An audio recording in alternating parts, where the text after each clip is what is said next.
president is right and which president is wrong, which religion is right and which religion is wrong. All this type of things that divide external world. So we can say that, or we can put a question, Mr. Andrew, which religion do you support?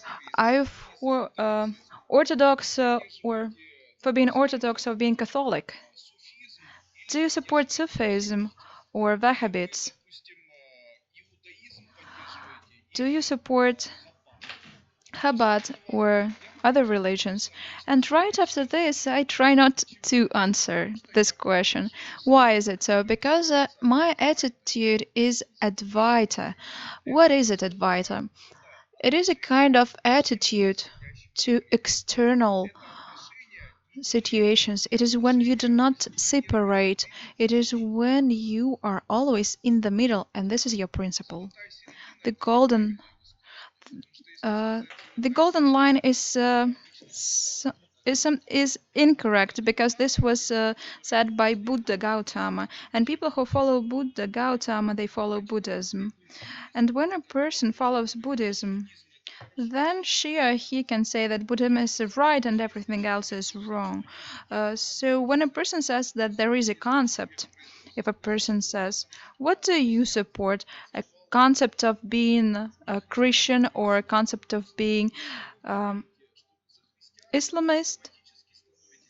So if you choose one of these parts, you immediately become a person who is against other religions. If you're Muslim, let's say, that automatically you are against Christians.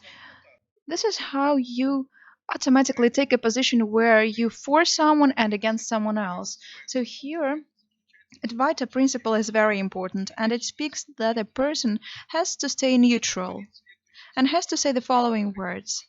How to be an Advaita.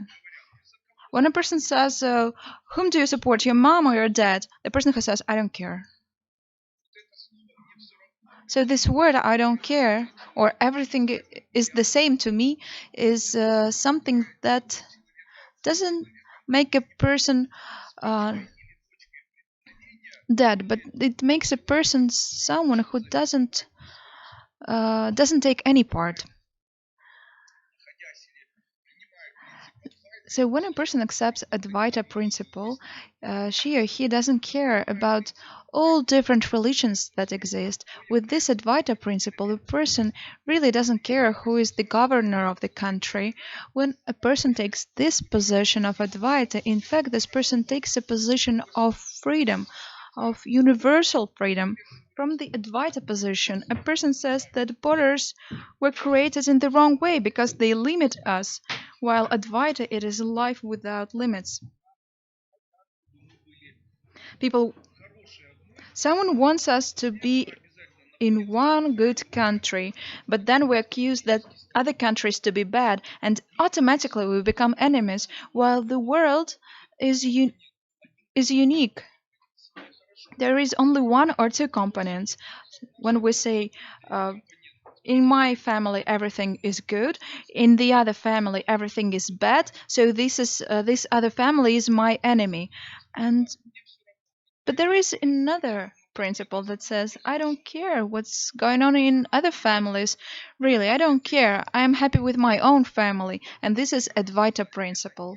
And also I want to say that this is nothing about being a social. A person really doesn't care who is the governor by this principle. Why? Because governors, they separate society. But the person from Advaita says, no one has power over me. And the peculiarity of Advaita is not that you say, I am for someone. The idea, the concept is that I am not against of someone. But against of whom? Not against of anyone. A person accepts but doesn't hold himself to a position. I know that there is a Christianity. I know that there is Christianity, but I don't have to become a Christian person. I know that it exists, but I'm not for them. I'm not against them. I'm on my own here. When you accept Advaita, you understand that. Let's say, how can it be linked to your family relationships? Let's say that your husband is very anxious, is a very nervous person by his character. He had a very hard job and he had to be very busy throughout the day, and he had to be nice to everyone. But when he comes home, he starts attacking you. But you're in a good mood. You were doing something at home. You were watching TV. You were cleaning and cooking. And he comes back and he says, I'm bored with you. You always have this strange expression on your face. And you say, I don't have strange expression. And next day he comes, and you try to smile to him. And he accuses you, why are you smiling? Why are you smiling now? You know, people suffer in the world. There are catastrophes and accidents. Why do you smile? And next day he comes again, and you are asking him, honey, how are you doing? And he starts saying, like, I'm doing really bad because of you, because I expect that you support me, but you don't support me. And next day again, it repeats all over again. You are smiling, you are very quiet, you try to support him, you try to be nice to him, but then he throws his fork on the floor, and he says, I want to come home and I want to be relaxed here, but you don't let me do this. It was him who said this, while you as a woman start thinking, but where is this problem with me? What happened to me? Why it is so bad? So, but who has this problem? The husband has this problem. So what shall this woman do? She has to be in Advaita, and her mantra should be, I don't care, or it is all the same to me. So when you see that your husband accuses you or he's yelling at you, you say, I don't care, I don't care.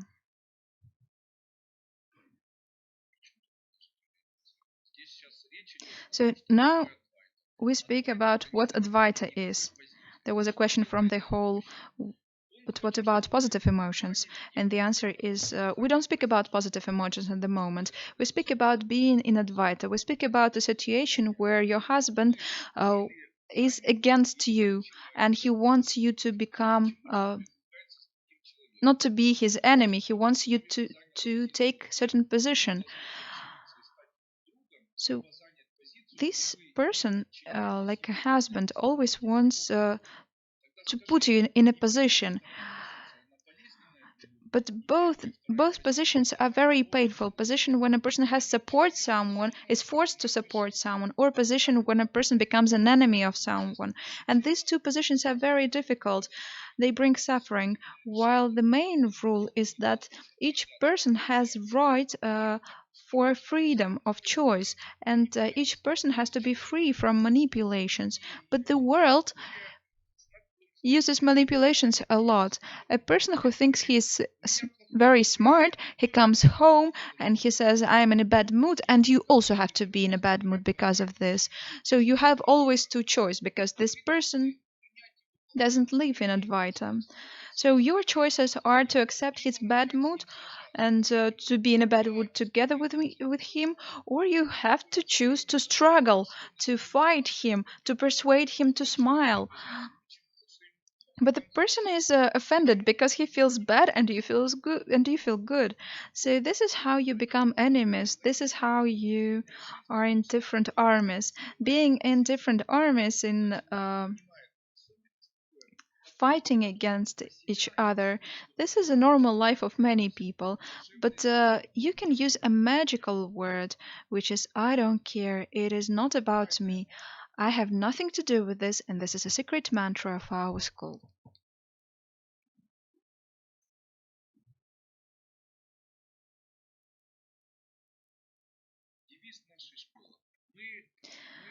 So, a slogan of our school.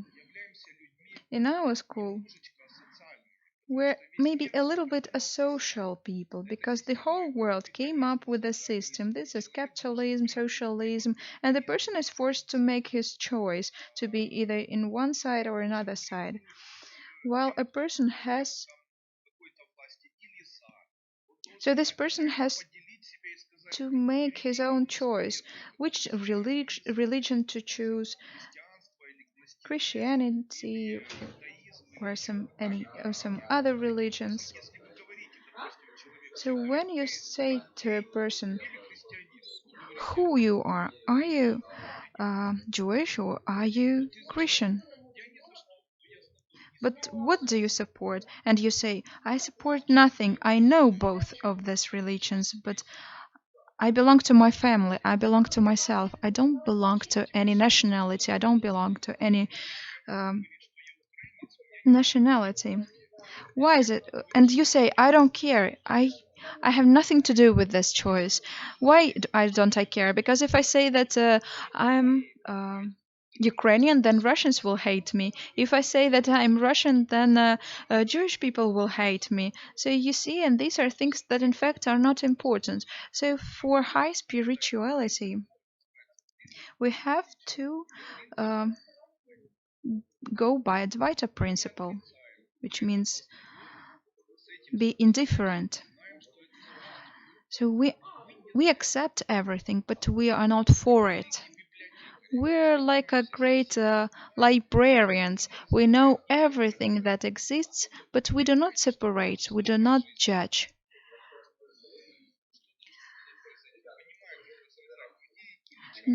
So, for example, me understanding how to cure, how to heal people, I understood what ineffectiveness is. And I wanted to boost my effectiveness, and that is why I started studying reflexing therapy. I started thinking that there may be something new. But then at certain moment, I understood that um, acupuncture and reflection therapy is not enough. And then I started learning Tibetan medicine, Ayurveda, and some other medicines. And then slowly, I started studying different mechanisms that can heal a person. And now I have a very wide range of different ideas, or maybe even paradoxical concepts or tools that can heal a person. I know on which point on the body I need to press to help a person to be healthy. Now I know how to eat different medicines. I know how to drink different herbal medicines. But I understand if these systems can be combined, different systems can be combined, they are much more effective if on their own. Do you agree with me? And this is how we can say that a person that was not judging uh, different types of medical approaches and started using Advaita was able to use all methods. So now when a person has to help a person who is sick, he is or she is able to use all different tools. A person who lives not in Advaita is limited by concepts. It is not right to live in the concept that I know everything. When do you violate Advaita rule? It is violated when you say I know or I used to know this. Because you can write down Advaita and cross it over, because the words I know, it is something that contradicts Advaita concept. So let me repeat again. When I say Advaita, I do not mean Advaita Vedanta here, no. But I mean a certain condition of a person or certain state of a person which person has when he or she does not support any position but remains indifferent. being limited by concept, it is something that doesn't allow people to make changes, because you are limited by these words, I know and this is right. And these words will not allow to have changes in your life. If you say, yes, I know this, you don't have to say this. Because when you say it, you become automatically non-magician, non-esoterician. When you say, yes, I used to know this, or yes, I know it now, a magician is an open person, someone who wants to know everything. In order to get knowledge, you need to have emptiness.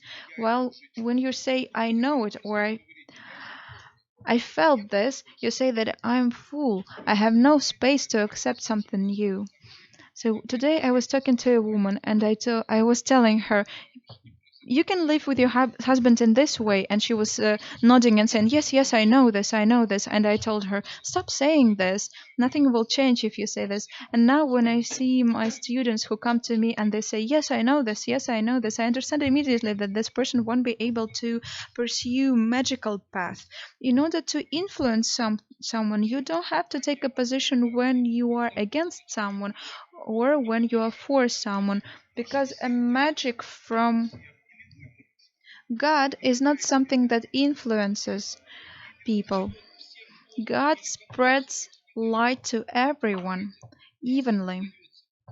So if it is given to God by everyone, then we can say that God is in Advaita state, because he doesn't punish anyone. Because to him, all people are the same. They were created by him. So he does not support anyone, any religion.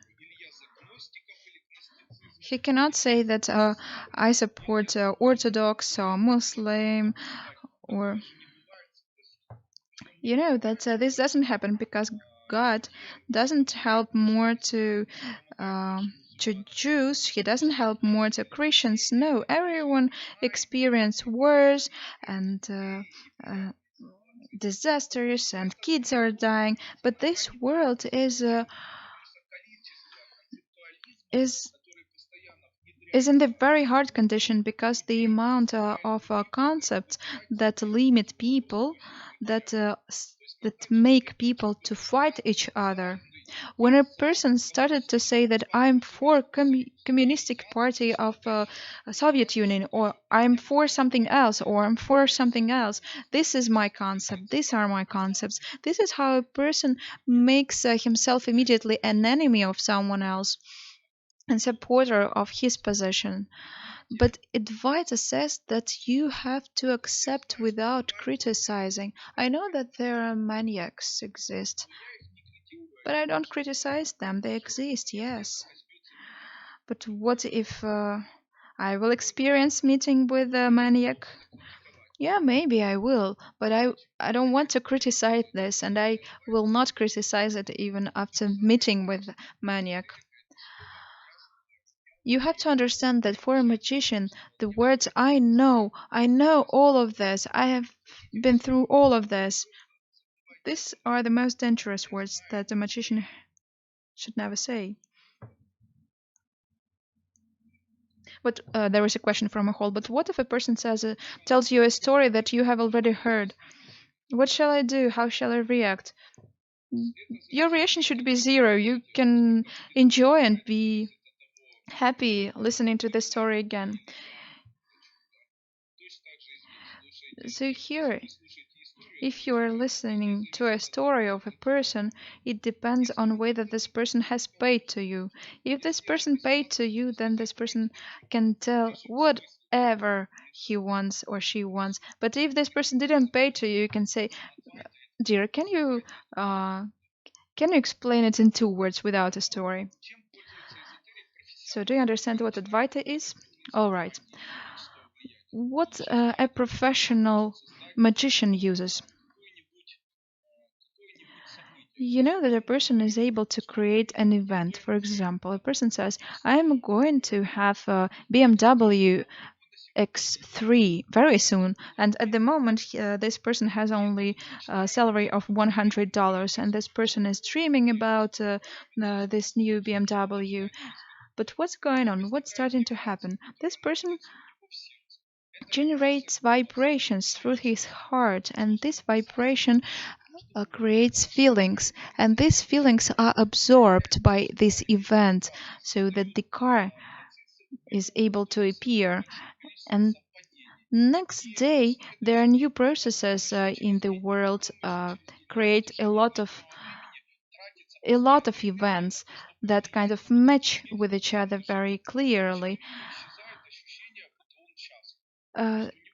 The world starts doing something around this person, but this person who was dreaming about a car slowly loses his energy. He's not inspired anymore by his favorite movies, by food. He's not happy being with his partner. He's not happy being with his happily, and then he doesn't know how to get relaxed, and he drinks a lot of beer. And why does it happen? Because he didn't have to dream. He had to know that for a true esoterician, it is not right to use your own energy. This is useless path. But which energy shall you use then?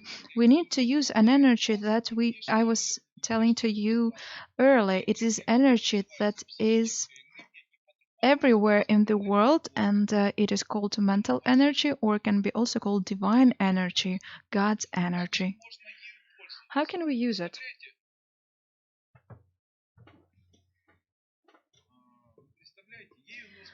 Can you imagine that this energy has to be used in a following way?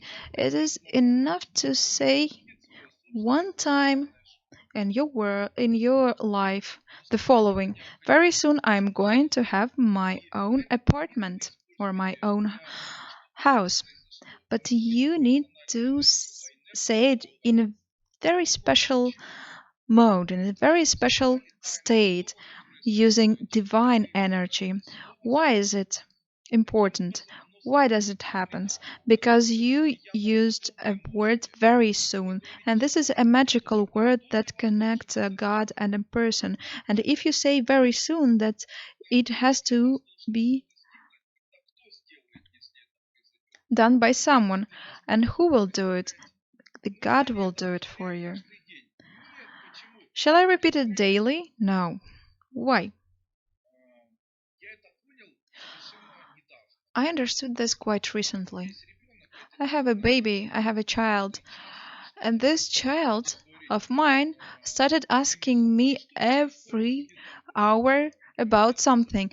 He approached me and he said, "But don't you forget that very soon I'm expecting to get a present." And then again he approached, "Don't you forget that you need to bring me a present." And then he did it maybe 30 or 40 times per this day.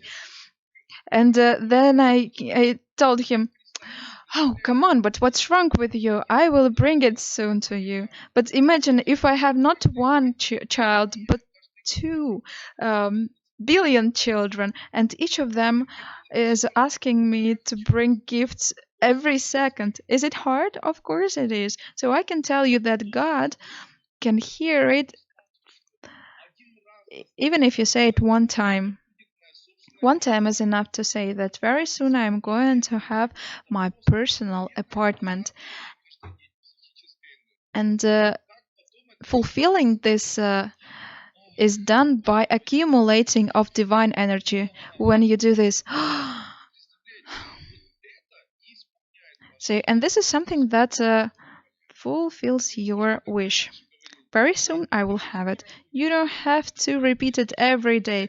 I will have it soon, I will have it soon, I will have it soon, as I used to say before. No, you don't have to do it, because this is how you multi-layer different programs, and it's not a good idea.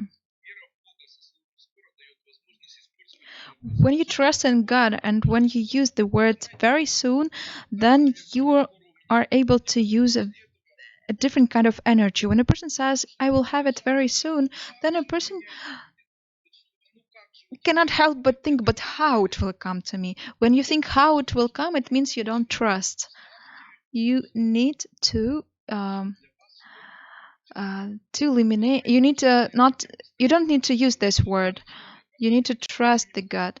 So divine energy always wants to do something for people, but no one wants to get it. Why is it so? Because someone knows already everything. Someone else doesn't have trust. Someone else is too fashionable, and no one is asking the God. So maybe the God wants to do something, and he's listening, but no one is doing. No one is asking. People say, "Please give me, please give me, please give me," but this is not the right phrase. Why is it so? A person who is a human, or like a being that is a human being, a person. Why we're human? Because we have eyes, nose, we have ears, we have our body together with all our organs, and this body does not connect us to the divine energy. It separates us from it. Why is it so? Because when our body is dead, we're dying as well. So we can say that our body is something that doesn't allow us to have direct communication with the God. What is divine energy? It is a being that used to be here before us, that exists at the moment, and a being that will exist in the future. It is a being that never needed anything. It doesn't need anything now, and it will not need anything in the future. But tell me why he created people. He created people to be for them to be mediators of divine energy, so that we start feeling, and our feelings, they create vibrations. When we combine consciousness together with feelings, it creates energy. Since the God is the element of the energy, he starts feeling this energy that we vibrate out, and this brings bliss for the God.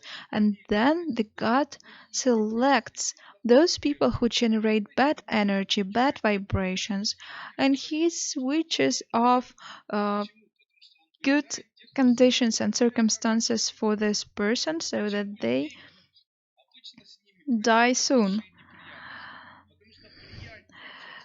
So it is much nicer to have communication with people who smile a lot, or with people who are positive often and generate positive vibrations. So let's say you work in the office together with people in an office, and everyone is moody in this office, but there is only one person who's smiling. But tell me then, who who will be the person that you want to communicate with? Of course, you want to communicate with the person who's smiling, because this person will shine brightly among this crowd. And the same goes with others. Majority of people, they are not stand apart from the big crowd, because they say, "Oh, I know everything," and they judge everyone, and they support someone, they are against someone else, they are enemies of someone, and they are judging, let's say, Christians because they are Buddhists, and they say, or they're Islamists, and they say like we hate them, while in it. While other people will say, "Oh, these Christians, they are always waiting when our religion will die out. Remember, uh, there were situations where they had slavery, and they were fighting each other. So it cannot bring a situation where people love each other."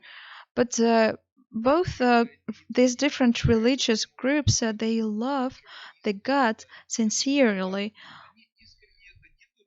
but they do it sincerely while hating each other. But they trust, they have belief into the same thing, and they are ready to kill their opponents, even if they're believing the same God. So a person, a Christian person, he will hate you if finds out that you're Buddhist, let's say. So what does the God need? The God is able to give something to a person, but he does it only when there is belief, when there is trust. And this trust turns on automatically God's desire to provide something to you. You don't need to repeat it too many times, because God is a kind of matrix that understands your vibrations. We can call them bytes, gigabytes. So the God is able to fulfill your wish if your wish is coded by the word very soon. When you say very soon I will have my personal apartment, and it doesn't matter how this wish will be fulfilled, but every day you need to fulfill your dream as well. You need to work, you need to look for an opportunity to be happy, to get joy, and this is the only thing. While the program has to be said only once. You don't need to repeat it many times. I've been working with special programs that need to be repeated every day, and other programs that need to be repeated once a year. And then I understood that those programs that require only one time repetition, only one time per year, they are fulfilled much quicker, because when you repeat your desire all the time, every day, then you are not longer satisfied, because you don't see the results immediately, and you start suffering. You see, then you generate negative things. Do you understand? Can I move on? Do you understand, Advaita? The main conclusion here, that is the main conclusion is that that you should never say "I know" or "I can." I already know what it is. What are the two concepts that each magician has to know? The first concept is a concept of happy communication. Happy communication, what is it? It is a communication when we're able to find beloved ones or friends very quickly, while Advaita doesn't judge, doesn't say that someone is good and someone else is bad. So speaking about Advaita, we are saying the following words.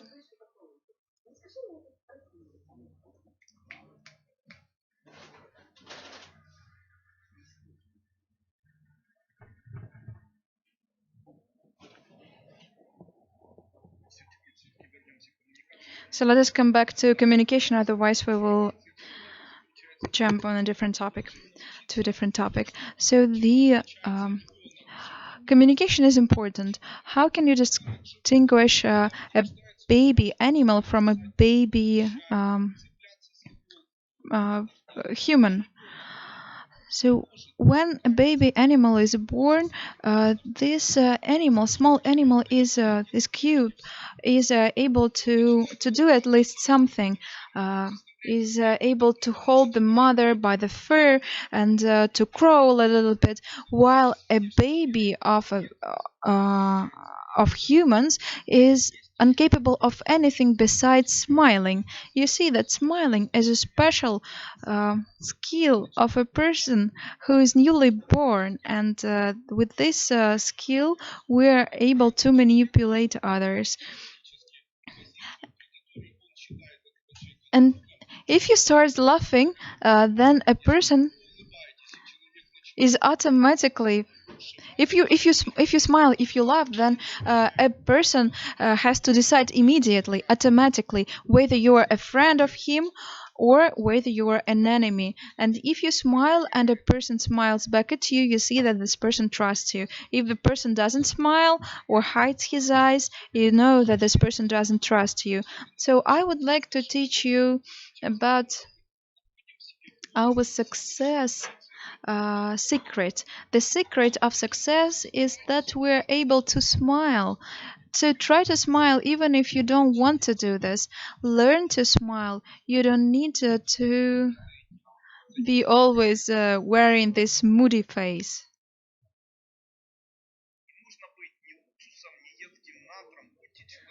So be a person, be a joyful person.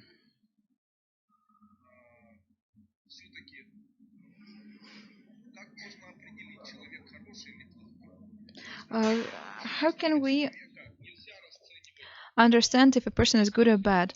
You cannot judge a person by actions or mistakes of this person that he or she done in the past. Why not? You need to think about a person based on the actions that this person shows to you.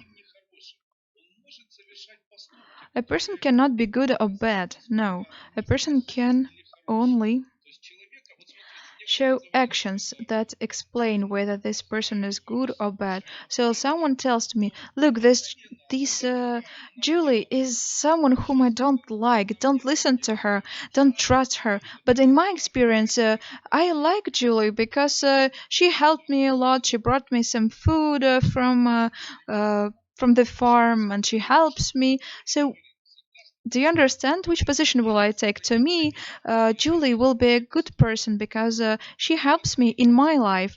So can I judge a president of Ukraine or of Russian Federation? They didn't do anything to me, anything against of me personally. So then I need to find myself in the neutral position. I don't care whom they date. I don't care what they drink. So to me, it is much more important understanding that to me personally, they don't do anything. They do not act against me anyhow, or they don't support me anyhow. So I cannot say whether this is a good or bad person. So when someone asks me, but do you think our president is a good guy? I say, I don't know. And they are asking, why don't you know? And I say, because I didn't met him in person. He didn't do anything. We didn't have any interaction. So in order to be able to say something about a person, I can judge only by what I know from our personal communication. So I never judge a person without seeing actions. Of course, when a person did something, then I have a tendency of being smart, and I will tell you later what it is. You know, there is a tendency of a smart person that sounds in the following way. A smart person can be fooled only once. Do you know what will be next? Shall I continue? Why not? Because when a person is fooled once, then being smart, he will not let you to fool him twice. So in my life, it was the following case. I am not a smart guy now. Why I'm not a smart one?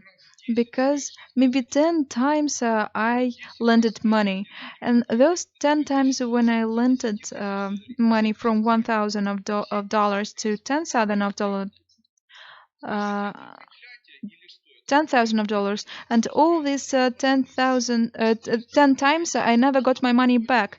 So do you think I'm smart? No, I am not. So I'm not smart because I was fooled too many times, and it took me 10 times. So this is my personal experience, which I want to use to make you remember and use the following advice. As a person who is already more or less experienced and mature in business as well, never lend money. Why is it so? Let it be uh, our own distinction. Let's say that it is our rule of our school. If someone comes to you and says, can I borrow some money? You say, no, you can't, because I took a vow in our school, and I do not lend money because I'm I'm sorry, I cannot, because then I will be cursed, and then after this you will be grateful. All right, the first element is communication. The second element is tolerance. This is what brings a happy life to a magician. Tolerance is respectful attitudes towards yourself and others. Tolerance is when you never put yourself above others.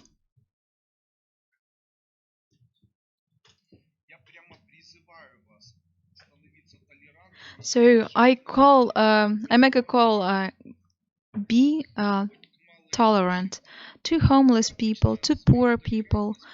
So my tolerance is stressed by the words. So I use the words, yeah, it happens. Because when you say, yeah, it happens, you don't need any explanation. You say, this is God's plan. Probably the God's plan was to make these people suffering, but I don't have anything to do about it because I'm in advisor position. And when a person says, "Oh, I feel so bad, I feel so bad," and a person leaves me, and I say, "Yes, it can be. Yes, it can be," and so I don't support this person. I am not against this person, and I'm not compassionate to this person because I live in my own life when I say exists only me, my family, and God.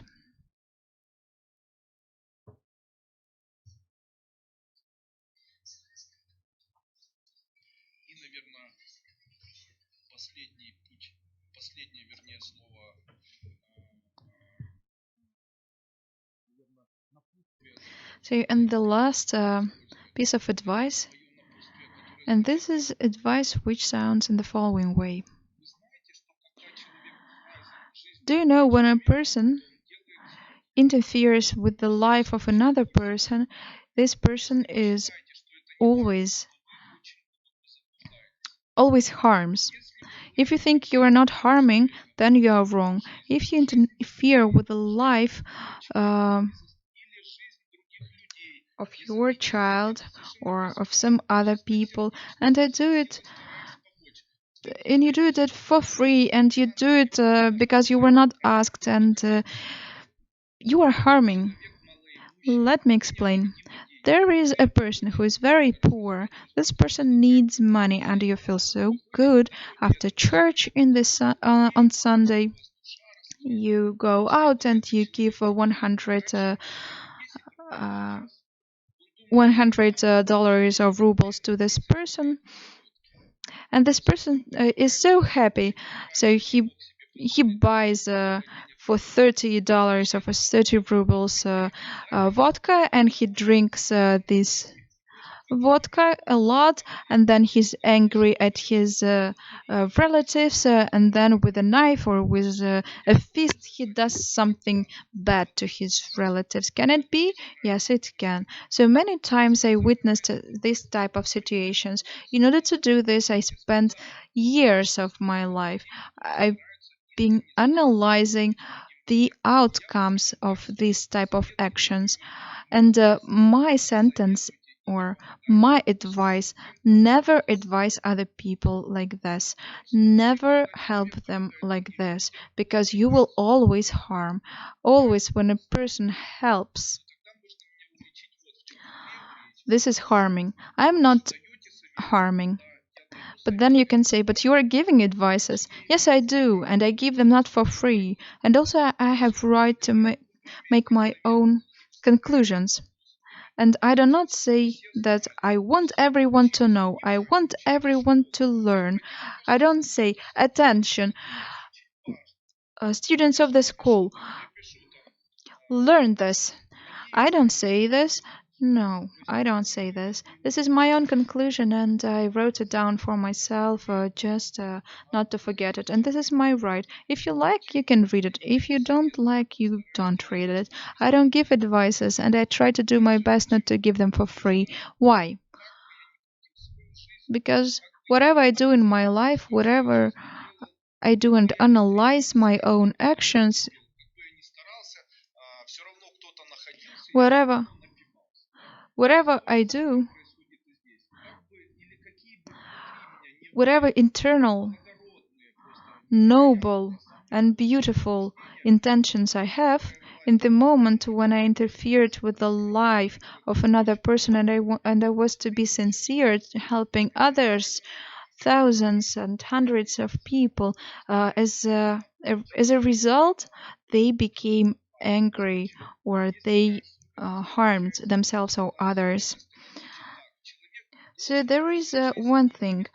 A person has to live his own life, his personal life.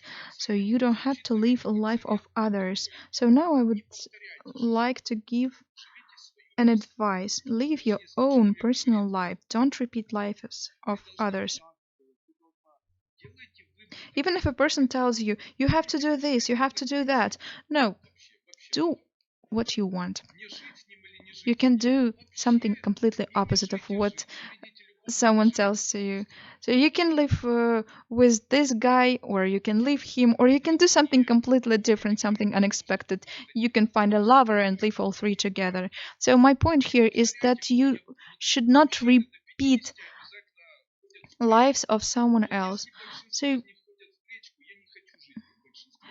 you don't need to live as a majority of people.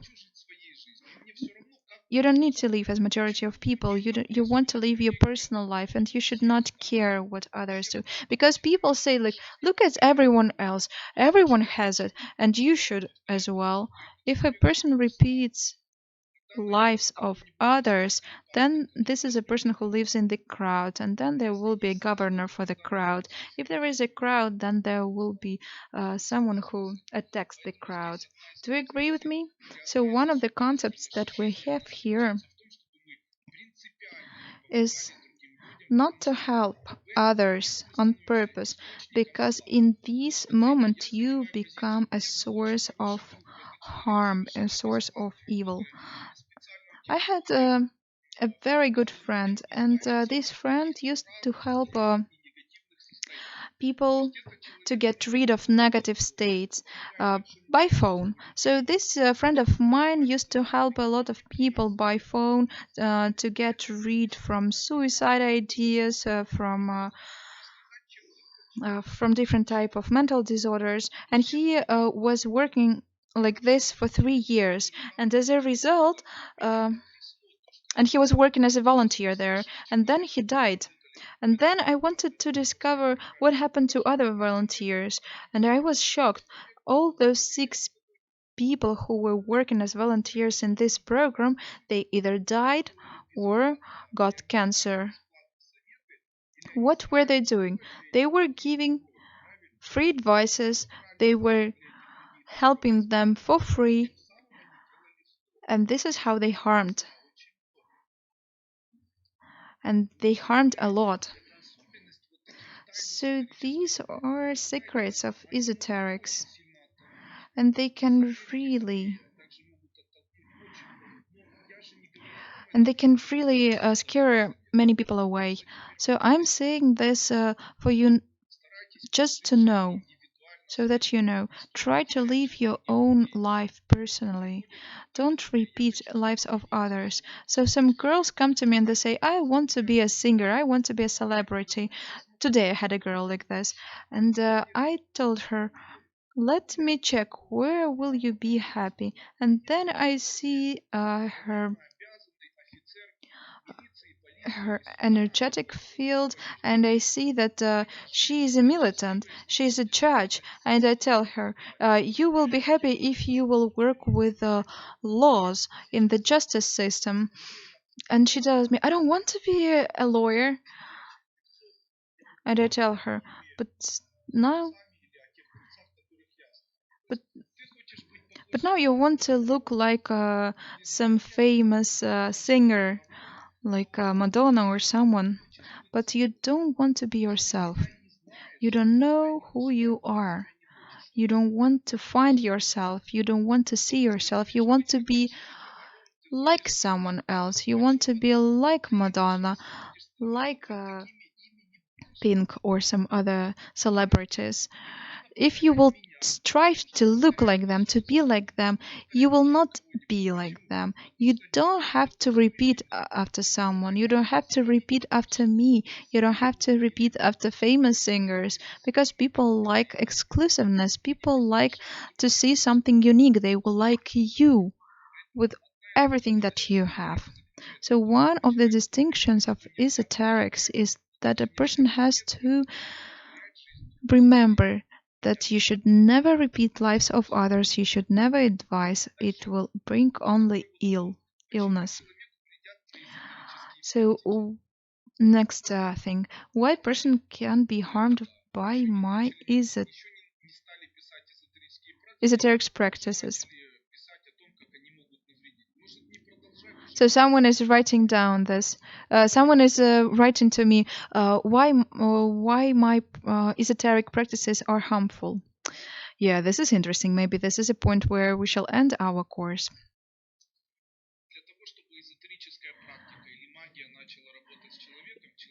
In order for magic to start working, a person has to know the main principle. A person has to be him or herself when he or her recites mantra or visualizes something at the moment. But a person can be distracted by someone else or by something else, can be thinking about his or her lover, can be thinking about something else, can check for a website on the internet while reciting mantra. But these practices and mantras have to be recited with presence. So one of the main mechanisms is when a person, while reciting mantras, is present and is him or herself. In order to do so, you can punch yourself, you can look at objects that surround you. For example, a cup. A cup is white, it has some sherbet on it, and then I start reading mantra. So I try to recite a mantra, concentrating constantly on myself, without allowing myself to distract. But if I am reciting Om Mani Padme Hum using my phone and playing some games, or saying Om Mani Padme Hum, thinking about, oh, what will happen now? What is the weather outside? Oh, it is so cold, and continue reciting Om Mani Padme Hum. So in this moment, mantra or energy or visualization that you have doesn't work with you. Look, money energy is a kind of energy that is created in the form of knowledge, concepts, and feelings, in the form of his own attitude towards money. Let's say I'm suffering because I have problems with money. I don't have anything to pay for the rent, and you think, oh, how terrible it is, why I don't have money, I cannot stand this. So when I think about money, I start suffering. If I am suffering, I will not get more money, because my vibration is something that brings suffering to me. Then God loves me and he takes money away from me because I am suffering thinking about them. So this is logical. If I am suffering, that because of money have to be taken from me. This is something logical.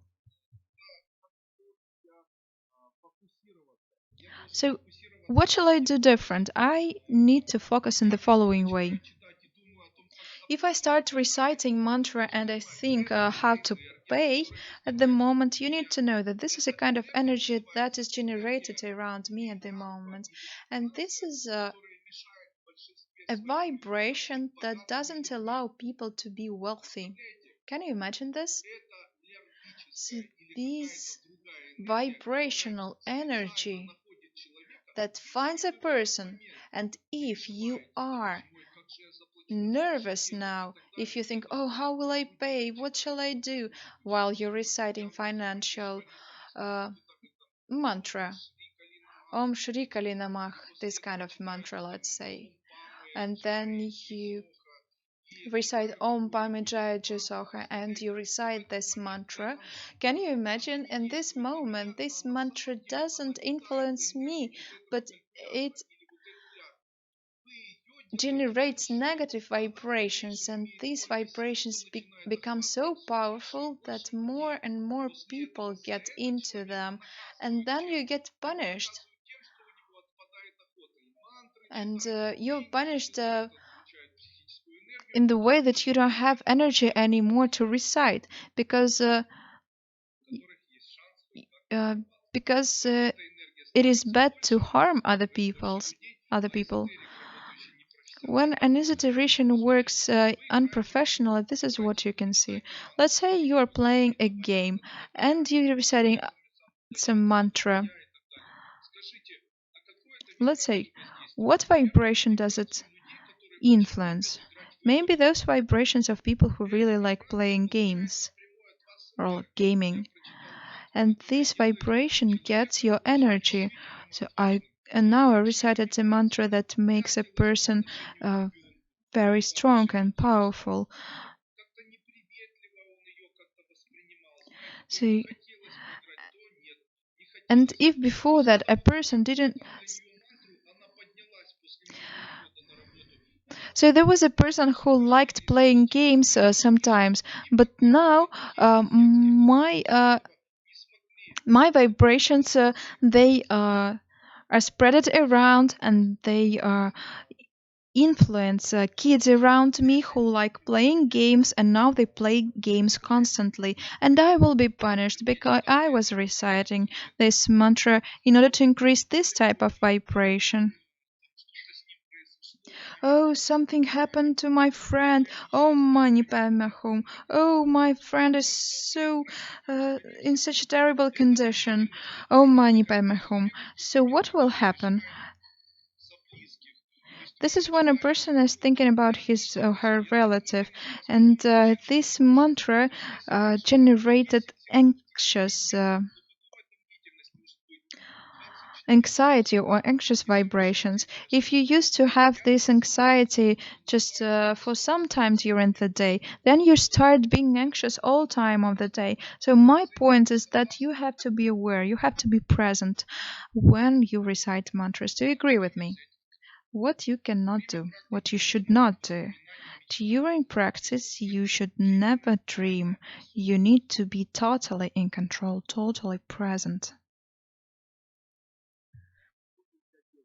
What else you can do?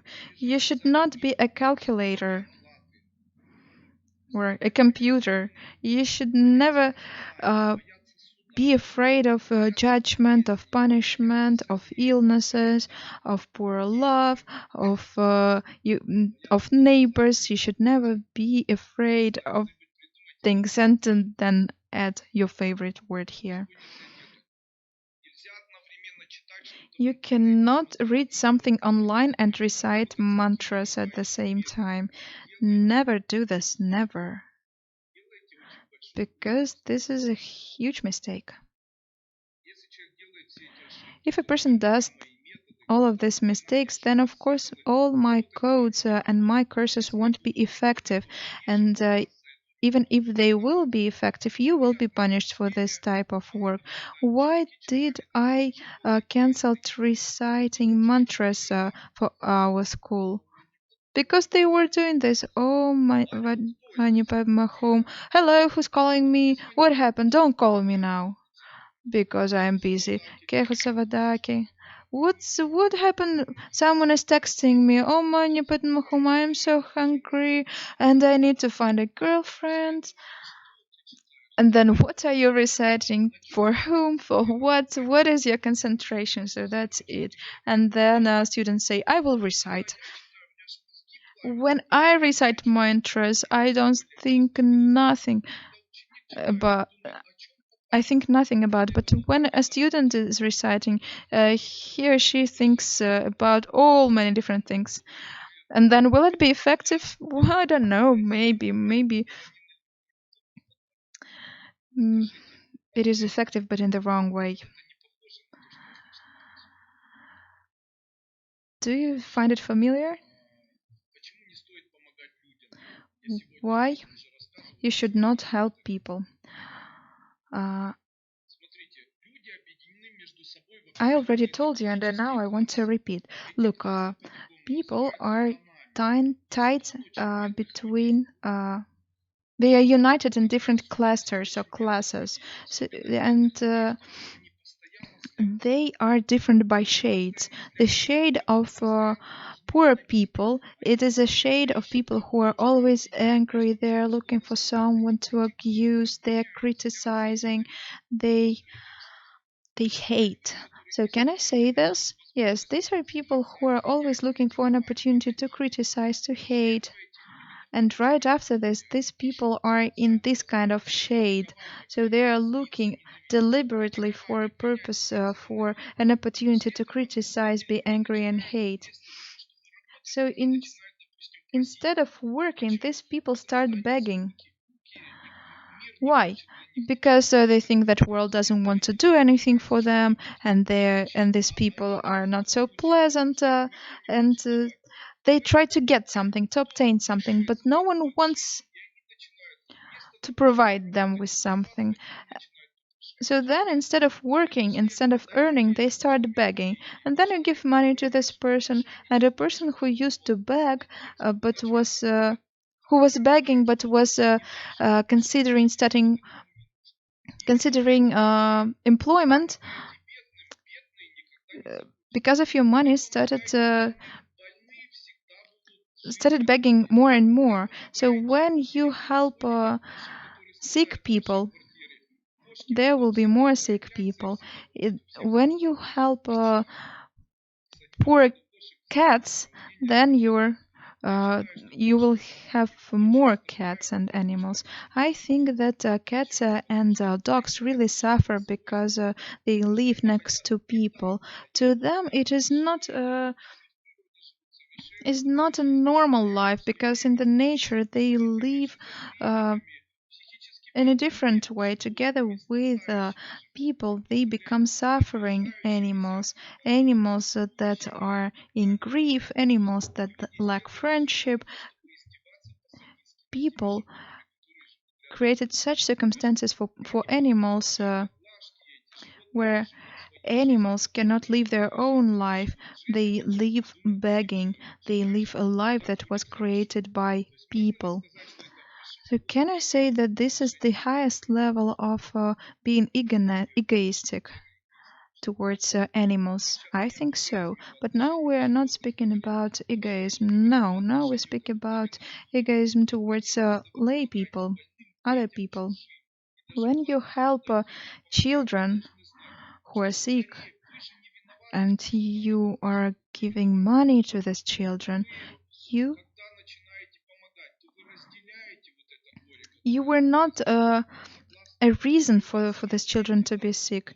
And when you help these children, and you really feel sorry, feel pity, and you have your own children, then fasten your belt, because you are also a part of this grief and suffering, and your children will also suffer. So never ever, if you're a magician, do not be compassionate. Try not to help, especially those things that you don't want to be diffused. If you want to help someone, help wealthy people.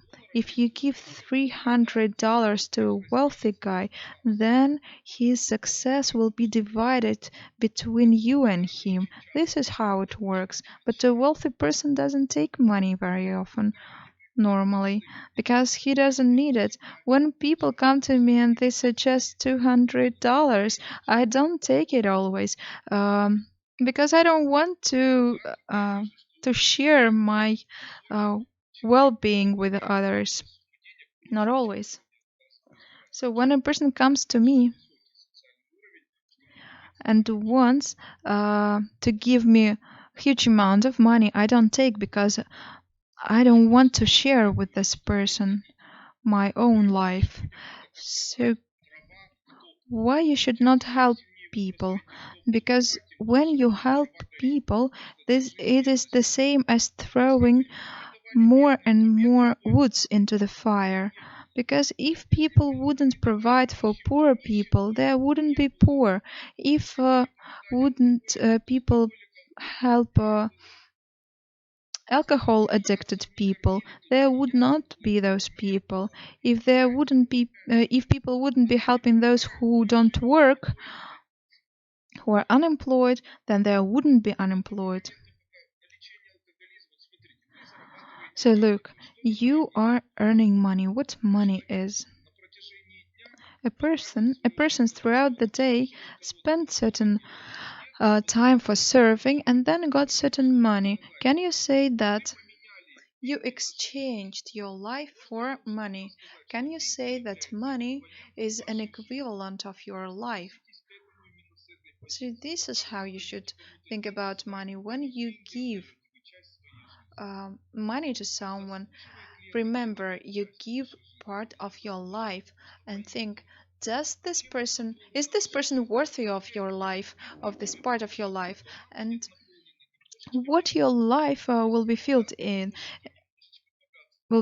by. If a poor person will help you, then you will be filled with poverty just a little bit.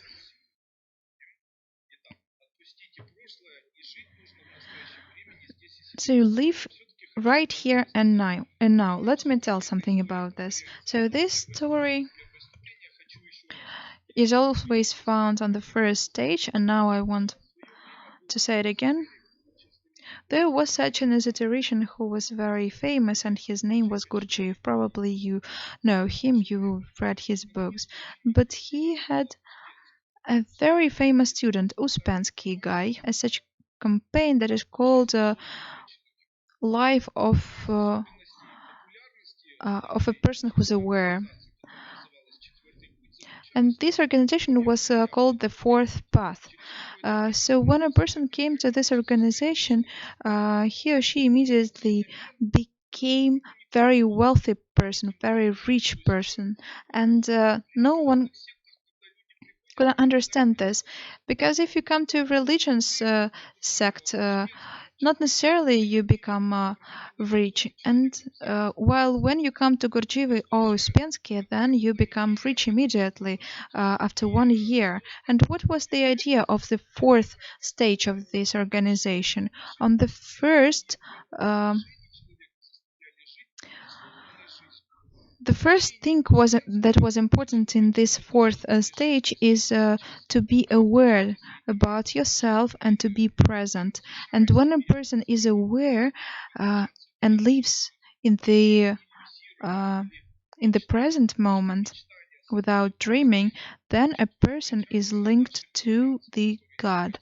Because when you dream, you lose your energy that you normally use to communicate to the God. So let us come back. How to do this? Let me tell you a story. I'm a person who is involved in esoterics for quite a long time, and you can even judge it from the anniversary of our school, which is the 8th anniversary this year. And I can say that for these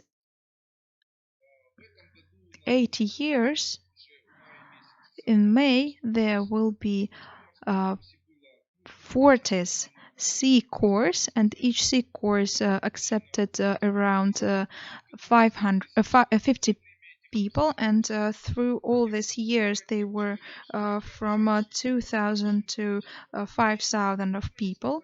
And me, as a person who meets a lot of people, and I really met a lot, I can say that one of distinctions of those people who are very who have a lot of problems with their health, with their life, with the law enforcement authorities, who have problems with the relatives, and they have only one distinction that is in common for all those people. They are all always distracted. They are always focused on something. If this is a problem with their health, they live in their past. They live in their memories. Or if these are people who are unsuccessful always, then they always live in their dreams about the future. And and they are so much distracted by this that they have to ask me to repeat all the time what I say. Let's say I say something to them, and they ask me again, could you repeat? Could you repeat, please? So a person is completely distracted, and it shows that a person is lagging behind somewhere, is a person who is not in present but in past. When a person is far away from present, the more problems this person will have, the more problems with law enforcement this person will have, the more problems in life he or she will have, and he will not be happy. And then immediately we have a question, but how can we help a person to get out of this state? And my method was a method of rubber, or this is a kind of method of rubber.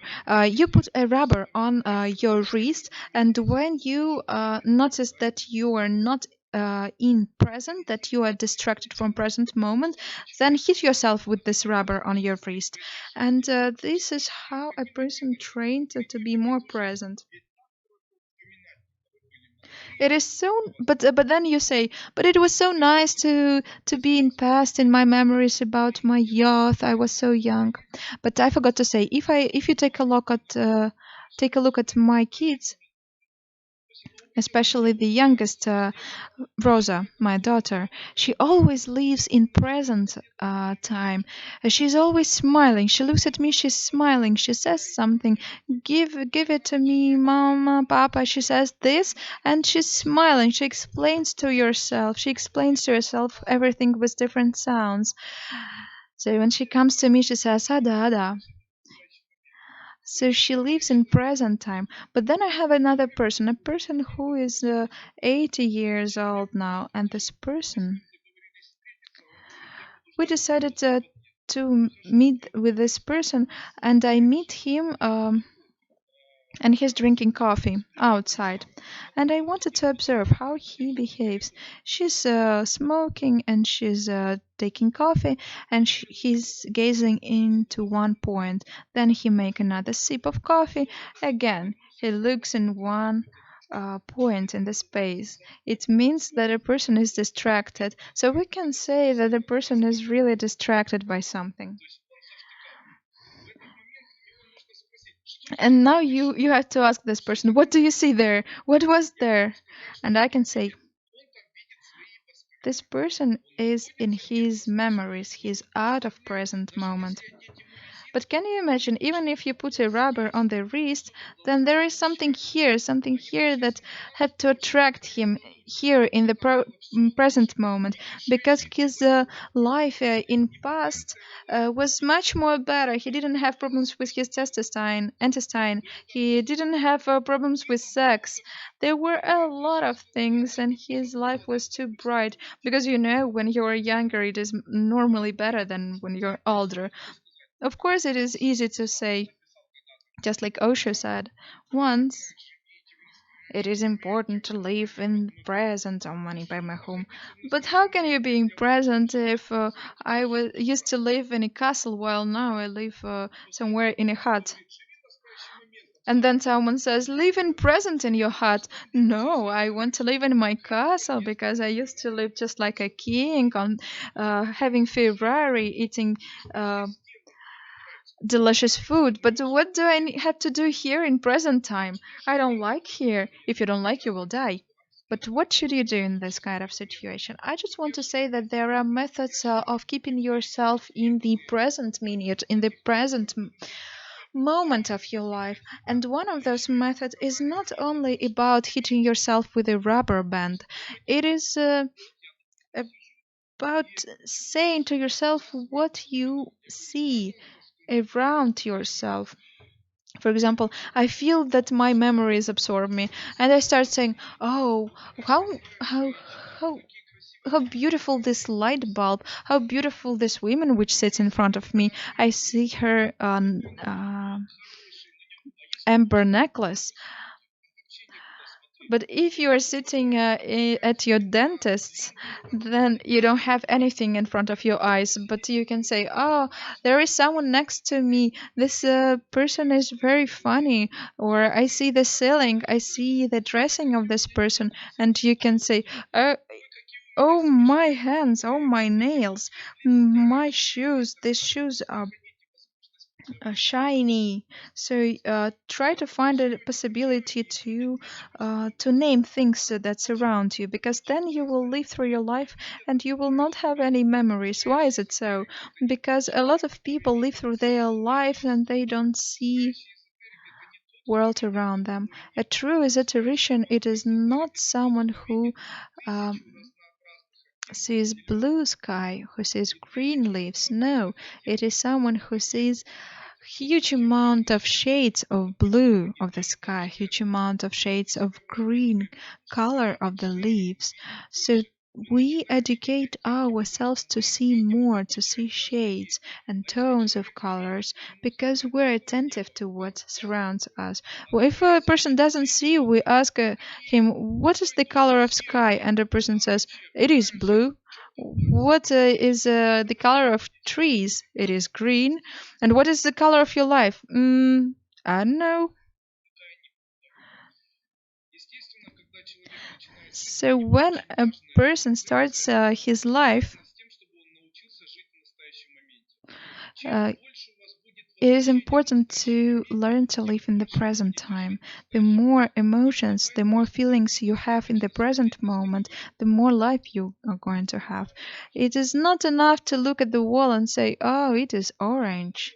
The ceiling is gray, and there is some square things on the ceiling. No, it doesn't work. You need to say, oh wow, it looks yellowish. Wow, and there you see a little bit darker tone, and you say, wow, this is such a nice person, and I can see his face. So another ideas that I have is why a person doesn't close eyes during the day. Remember, yesterday I was telling this. When a person closes eyes, a person dives into himself. So if you have a tooth pain, toothache, and you close your eyes, then you will feel this pain much stronger. If you come to a gynecologist and you are scared, if you come to a dentist and you are scared, you need to find the most far away point which you can see, and explain to yourself what you see there. And this will be very easy, because when you close your eyes, you are ended. You will lose all your feelings. A person dives into himself when eyes are closed, and a person dives into the outer world when the eyes are kept open.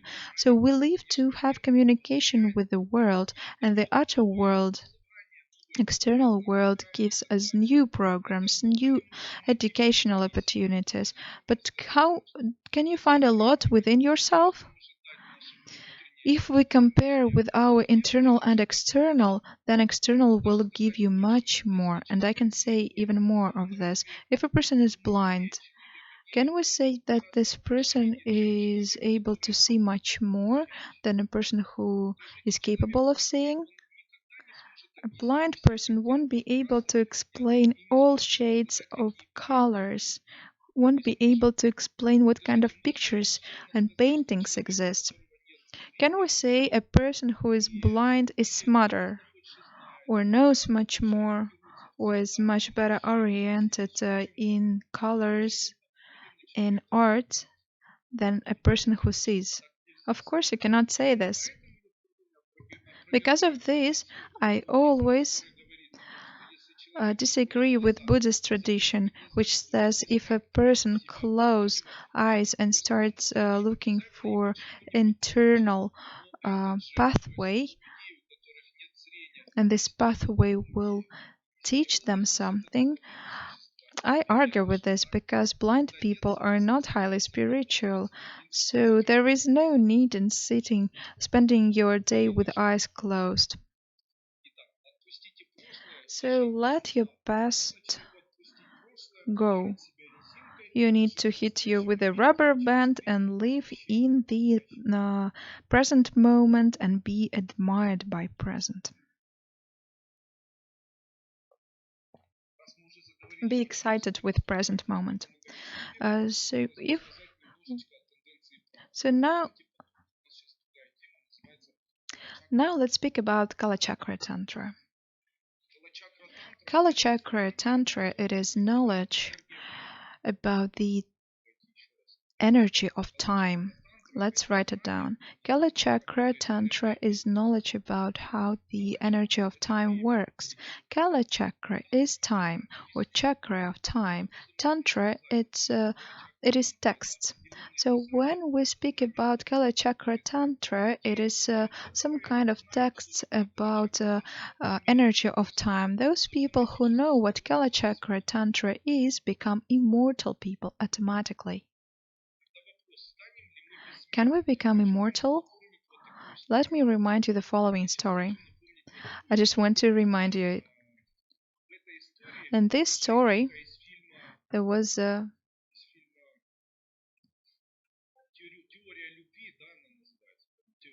This is a movie, Theory of Love, yeah? A formula of love. So there was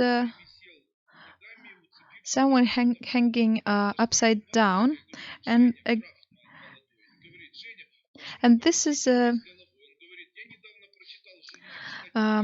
Yevgeny, this is a person who is hanging upside down, and his grandmother comes to him, and she's asking, "My dear, what are you doing?" And he's saying, "I've read a secret that if you can hang upside down yourself, then you will prolong your life for 3,000 of years. If you will be hanging like this a lot of time, then you will live for 300 years." And then the grandmother said, like, but there is no point in be hanging like this because you need to eat, you need to enjoy your life. Why do you need your life if you are going to spend it hanging like this? So you see, it is more interesting to live your life. It is more interesting to age. It is more interesting to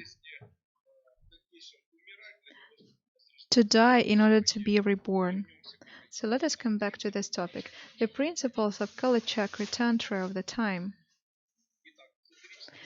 Esoteric principles of Kala Chakra, principles that person should always follow. The first principle, if a person lives in the past or in the ideas of the future, the soul and the body of this person doesn't belong to him because they go away from him. So if a person lives daydreaming or lives in past, then his soul and body do not belong to him at all. In this moment, such angry people just like me can enslave this person and take away a part of his life. Terrible, yeah? Using special mechanisms. If a person lives in past all the time, then people who are busy with magic, who are doing magic, then can take away part of this time because this person doesn't live with his life in the moment. This 20, 30 minutes can be taken away when a person is distracted because his consciousness is somewhere away, and you can take away his life and add this part to your own life. So this person will die 40 minutes earlier and you will die 30 minutes later. Can you collect a lot of this time? Yeah, trust me, a lot, especially in the world where we have 2 billion of people and 7 billion people, and you think no one is collecting these life. But it's not true. Why people are drinking alcohol? Why so much alcoholics do we have? Because in this moment, his soul and body do not belong to him, and partially his life can be taken away. Just think about this, and this is why esotericians came up with alcohol. This is why esotericians came up with situations where people lose themselves in past. And churches created the same conditions. The Jesus Christ was reborn, and everyone else was not.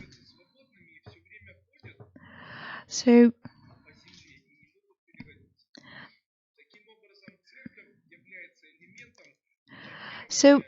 church is an element which transforms or which creates deathly spirits or dead ghosts. And these dead ghosts, they always surround us, and they always force us to think about our relatives somewhere in the past, about our past situations. All of these is linked to communication with the world of the dead. And this is when a soul, together with the lifetime, can be taken away from a person. And this life belongs no more to this person, belongs to those who collect this type of souls. So we see a pyramid picture on dollars. Can you say that this is esoteric picture? Yes, it is. But can we say that esotericians were printing dollars? But why did they insert such images? There was a purpose. Who are the most powerful people? Ben Lazar, let's say. This is a person who governs a Jewish community in Moscow, and he has much more opportunities and possibilities than the president of Russia. The Roman Pope has a lot of mandate, has a lot of possibilities. But is he rich? Yes, he is. So people who are in charge of religion, they have more assets, they have more power, and that is why I'm saying that esoterics governing the world. People think that politics, money, religion governs the world. No, but esoterics governs the world, and it fights for time and souls of people.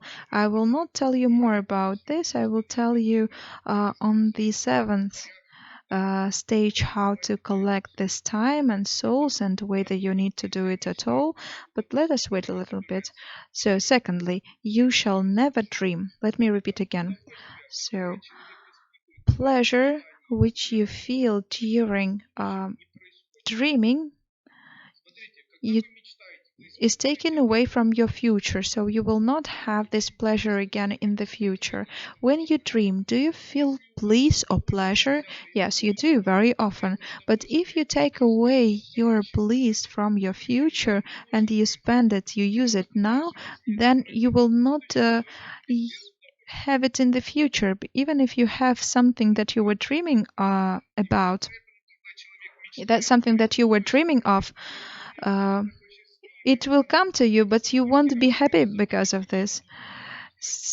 A person was dreaming about his own apartment, and then he gets this apartment and he opens the door and he doesn't feel anything. He just has this apartment, but he's not happy. Why aren't you happy? Because you used this happiness in your past while dreaming. So just remember this. Very often it happens. If a person dreamt a lot and used this pleasure for now, then he will not get this pleasure in the future. And this pleasure is an anchor and it is very important. It is an anchor to get something in the future. Look how it can happen. I live with a husband and he is so annoying. We live together with children. I'm so bored with this. We're living in a stinky small apartment, but I want a better apartment because everyone has a better apartment. Tell it to yourself honestly. Do you want it? But honestly, I don't want it. Why? Because I live with these people, with my family, and I don't want to live with them in my new apartment. So they're very dirty, and I really hate the way they behave. My children poop not in the proper place, and they don't they really annoy me. My wife annoys me a lot, so I'm really not happy. Will I be happy if I will live in a new apartment? Will you have this apartment? No, I will not have this apartment, because nothing will change. And what you should do in this moment? You need to find a muse. You need to find a motive to explain to yourself why do you want this new apartment. But we're not talking about this now. So the second thing, you should never drink, because you are taking away your own pleasure from the future. And this is all about Kala Chakra Tantra. So the third, about time. There is a principle. Time can be seen on Earth in the form of drops that spread waves. When you feel these drops, when these drops fall down, you feel them. In the moment when a drop of time fell on you, or when you feel a wave of time, you cannot refrain from going back into past in your memories, and you are aging in this moment. And if you start fighting these memories, you are fighting with aging of your body. And these waves, what is their duration? Normally, these waves don't influence a person so much if a person stands next to columns. So that is why it is very nice to have columns in your apartment, or it is nice to live in the place surrounded by trees or by columns. This is where people live the longest. Why Greeks were building columns a lot? Because a person doesn't feel too much these waves of time if surrounded by columns. How do you feel it? What is the feeling of it? You were living your nice life, the weather was good, you had a car, you had a lot of boyfriends, and everything was good in your work. But then you come back home and you take a bath, and you start thinking about some distant memories. Somehow, it just comes to your mind, and you start being sorry, you start being nervous, and time starts going through you. It takes your youth away, and you age. So there is a tendency. 1 minute is 1 year. 1 minute of such memories is 1 year. If you spend 24 hours, it means you lose uh, 24 years. But of course, we know that these waves of time, they cannot have duration of more than 8 hours. This is a relief, but very rarely it happens that a drop of time hits a person directly, and in this case, a person loses the color of his hair immediately. Let's say he goes to bed with the dark hair and he wakes up with gray or white hair. And you never know, you cannot predict where a drop will fall, a drop of time. In this moment, and you can't do anything. In this moment, you can be aware of light. And what is it? In this moment, you need to find internal powers to oppose those elements. But it is really hard to find this. The older a person becomes, the harder it is to fight. Do you know words that were told by a person who lived for 250 years, Dabra? He said that when you feel time, fight it. He was repeating this all the time. And even in a temple where he died, sitting on the tree, Davrahavabat, there is a there are words written in Sanskrit that say, always fight with the time. What did he mean? He meant what I'm saying to you now. Not any drops of Siyumintana, not any secret methods of pressing on your genitals, no, not breathing through your ears, not nothing can bring you to a situation where you can live longer. The only method that was always secret, kept in secret, suggests when you start feeling drops of time and you start feeling that you are lost in your memories, fight this. Never allow this time be coward. If a person fought wave of time once or twice, then those drops of time that made you old stop influencing you, because because in order to become older you need to be weak, and if you can fight these drops of times for 3 times, for 4 times, and then you become younger, and this is trusted method. So here, tell me, is it a kind of method or a kind of practice? You don't even give a definition. This is just knowledge. Can we say it is a knowledge? So it is a knowledge on how to work with time. You don't say breathe in, keep asana, bring your energy upwards, accumulate energy. No, we don't say this. But what I said is very complicated still. It is hard to be a person who is able to detect time waves and fight the time. And right after this, these people become very young.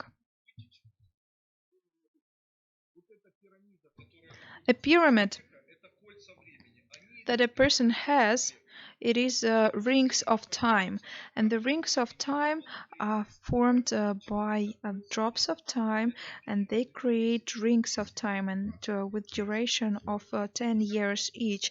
So 10 years, 20 years, 30, 50, 60 years, and the energy of consciousness goes down to the level of this drop. If I am 10 years old, my consciousness is in the level of my legs, and I will be thinking how to run fast. If I am 20 years old, then my consciousness will be in my genitals. What I'm going to think about? We don't know. When I am 30, then my consciousness will be in my stomach. When I am 40 years old, my consciousness will be in my chest. I will start feeling the life. I will start loving my kids. When in 50 it will be in my throat. In 60 it will be in my mouth, and then it will be in my head because I'm by 70, because I will become very smart. Where will it be by your 90th? In 90th, I will be able to clean up people simply with my words, but I will not have such desire to do so. So these are the pyramids accumulated in the rings of time. 10 years of time, and then you can fight this time. They don't look like one big ring. No, they build in the they build by 8 or 7 times of waves of times that happen annually to you. So there are 7 or 8 times when you are in the wave of time through the year. Or it can be in the following way: there are drops and waves of time that will influence people in the following way. If if numbers of people, if numbers of people's births make 2, 4, 6, and 8, they will not be under this influence of wave. If your birthday makes numbers 3, 5, 7, 9, then you will be influenced. So different people are influenced by time waves in different time.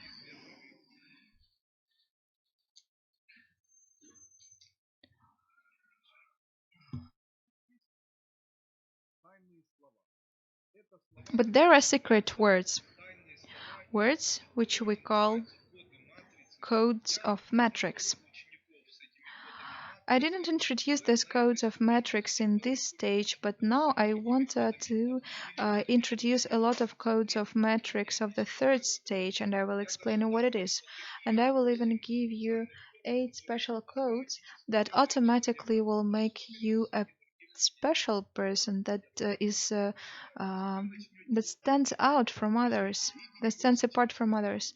So you will see more than others. You will think faster than others. You will be more influential, and your dreams will come true much faster. You will have super quick and powerful powers. In the world of Kala Chakra Tantra, there are 3 energies of governing, and these 3 energies are called as elements of light. This is a world of black color. This is white world and yellow world. It is black world, shining white world, and shining yellow world of Savitors. What are we studying now? At the moment, we're studying how to work with the energies of time, and now we start analyzing and realizing how to communicate with the energy of divine plan using special mechanisms that we called our feelings and our consciousness. Is it useful? Yes, it is. For a magician, this is number 1 thing. The first, world, black world, and I have never given this before. The black world is the world of universal divine.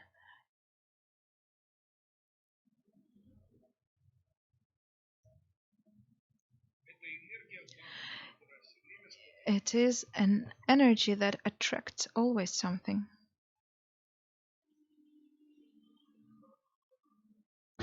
This is vacuum energy that attracts something always. And where this energy is located? The black world is inside of a person, within a person. If you close your eyes, what do you see? The black world. When you do um, uh, when you do ultrasound investigation, you see that there is also vacuum and darkness inside of you. Why vacuum is important? Because it allows you to absorb divine energy at night, so that this energy cleans you up from bad feelings and from bad things, from bad thoughts. How does it happen? A person spreads bad energy through the first chakra, with which you urinate and poop, and the god enters the human body through the seventh chakra. So when a person hates everyone, let's say, but then falls asleep, wakes up, and wow, I'm I don't feel this hatred anymore. I feel relieved. So people say, that time will cure. Is it time? No, it is God who cures you. This energy comes through the vacuum of your internal world and eliminates excess of energy. So how shall you cure yourself? When a person cures himself, there are such esoteric directions, and sometimes I find this information. It is necessary to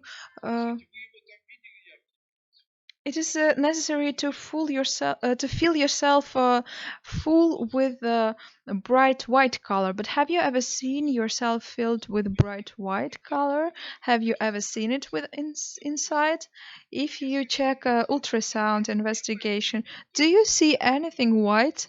If you see white there in your ultrasound image, then this is cancer. So if you imagine white color, then you will see panic attacks and depression for sure. And maybe then you will tell me I'm very stupid person. No, I'm not stupid because I know how to cue people professionally. I know how to control myself, how to calm myself down very quickly, how to control my body, because I know the principle. If I feel pain in my body, I imagine this pain in the form of the white light, and I feel this white light with the dark light, and then I don't have pain anymore. So this black color is the color of your complete health. Why night? Because during night you burn down savitor energy, and divine energy is the energy of fire. So in divine energy is in the level of chest. So Savitor's energy is located in the chest level. Why is it so? Because from the chest we spread internal heat. It is not from the liver, as many think, but it is from the chest. This is the altar of feelings. If I will start irritating you, you will feel heat. If you start singing loudly, you will feel heat. If you start being nervous, you will feel heat. If you start arguing with someone saying, you don't understand me, you are stupid, then you feel heat because you spread feelings. Where did you take these feelings from? You took them from your chest level, and Savitor energy or divine energy of a person heated up these feelings, and a person gave his own energy to a person and gave this energy, put this energy into the center of the body, into lungs. So when a person goes to sleep, this Savitor energy burns down all elements in this white during the night time. And when a person is sleeping in the night time, he gets energy that absorbs, that sucks out memories and negative things. So this energy is pure fire, and this is a principle of breathing. In the night time, God breathes into a person. In the daytime, person breathes into the God. So this is the interaction. If a person at night is dreaming about something, it will never happen. If you are lying on your bed with closed eyes dreaming about your business or some other plans, it will never happen. But if you keep eyes open, then you will be able to do this. If you will keep eyes open at nighttime dreaming, it will be okay. But there is another element. When when you are in a very dark room, even if you keep your eyes open, but everything is very dark, it means that your eyes are still closed. Because the darkness is here. If you are keeping your eyes open in complete darkness, it will not happen. But what if I look outside of my window and there is a light somewhere? Then it will happen. But my idea is you should not dream at night time. The white world.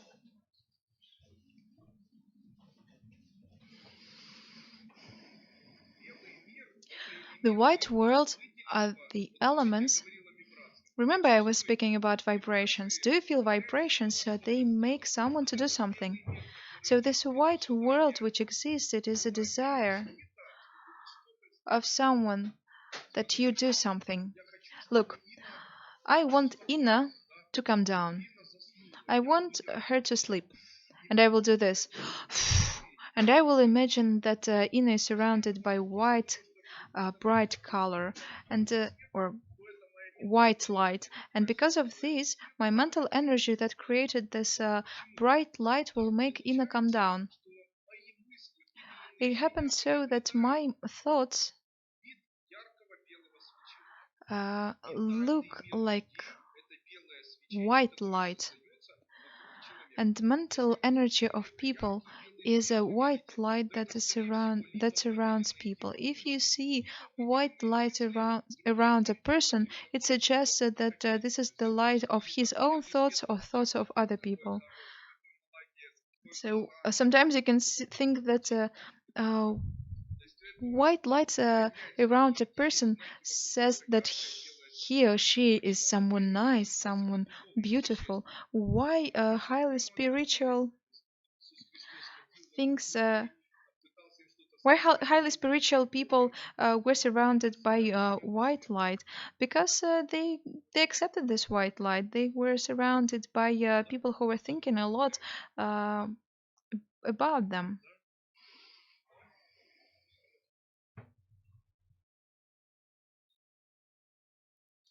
There is some answer from the hall, which interpreter cannot hear.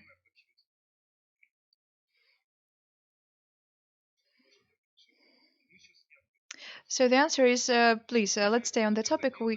Let's continue. So this white energy is the energy of the mental surrounding. Let's say a child is crying somewhere, and I don't see this child, but now I set a program in the form of my mental order, and I say, let this child come down, and I imagine this person, this child, in the form of light of white color, but I don't allow this light to touch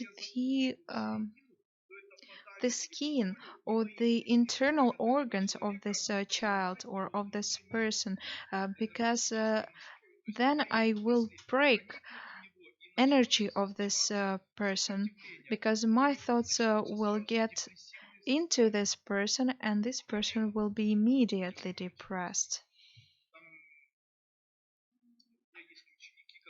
And I have my students who came to me and who were saying that, oh, we were doing something in esoterics, and for 5 years we were absorbing white light into our bodies. But you shall never do this.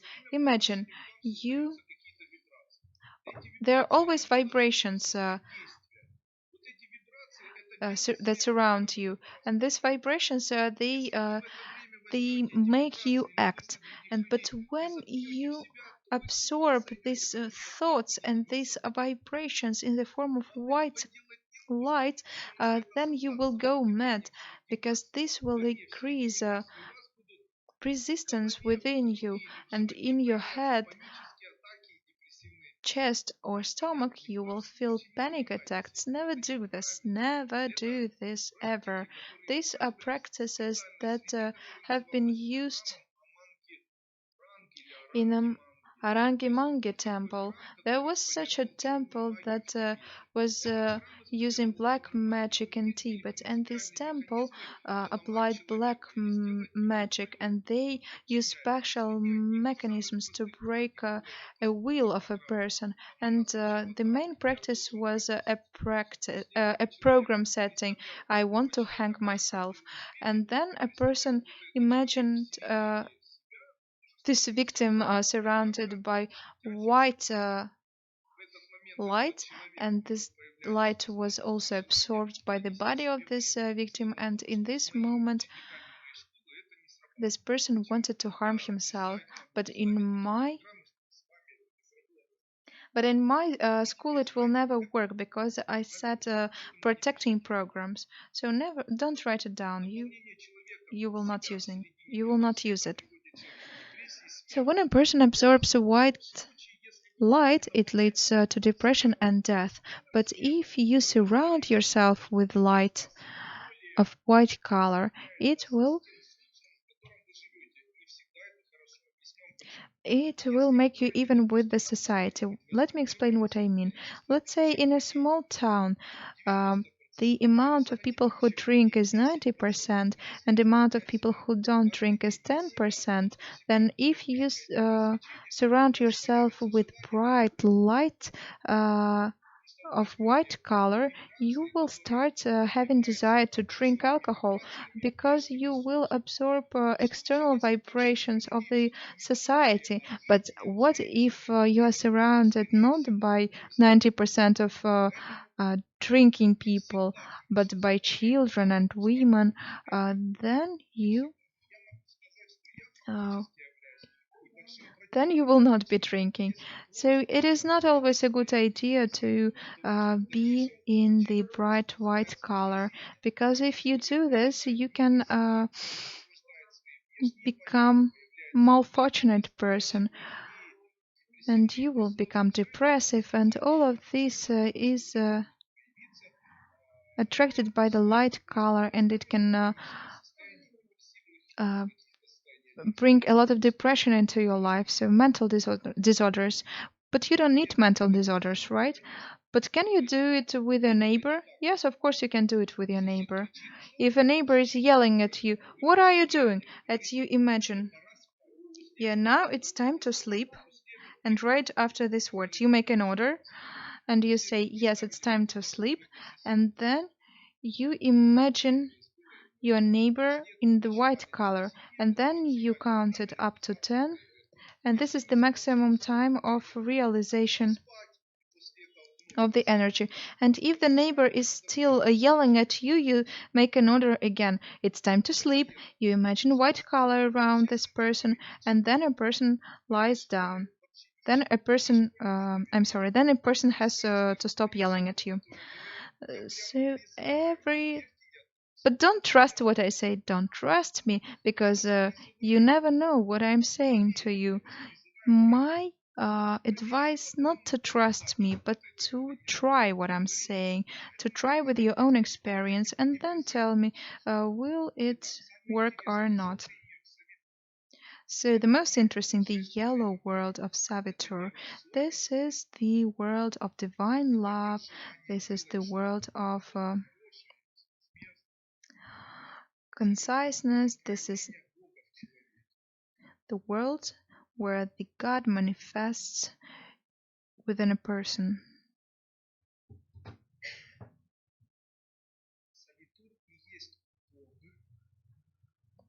So Savitur is the God himself.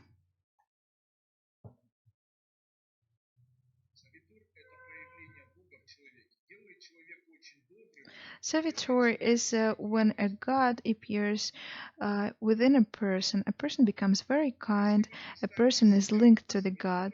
If you imagine yourself in the form of Savitur, or if you are a person with the sun energy, internally or externally, and if you say your wish in the form of order, then this wish will be fulfilled, because in this moment you become a god. Internally, externally, it doesn't matter. You need to imagine yourself a fire-like plasma, Savitur.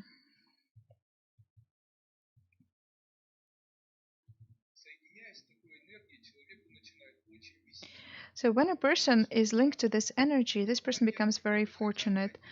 But you need to know, if you do it at least once, if you imagine Savitur to be yourself, then you are in the religion that automatically makes you those people who lose elements of Christianism,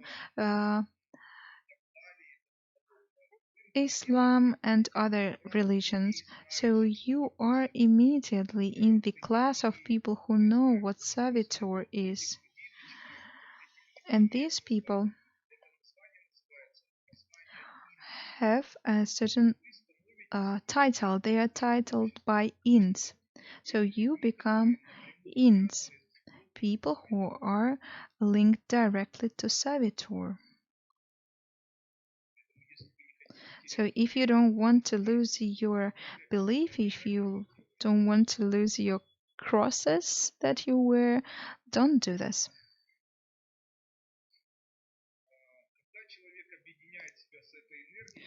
If a person connects himself to this energy, person has to know the following words. And the following words are this. So the words are shine and order. This is the concept of your life.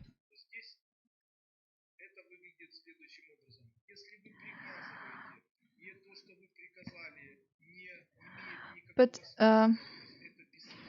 if your order is doesn't have any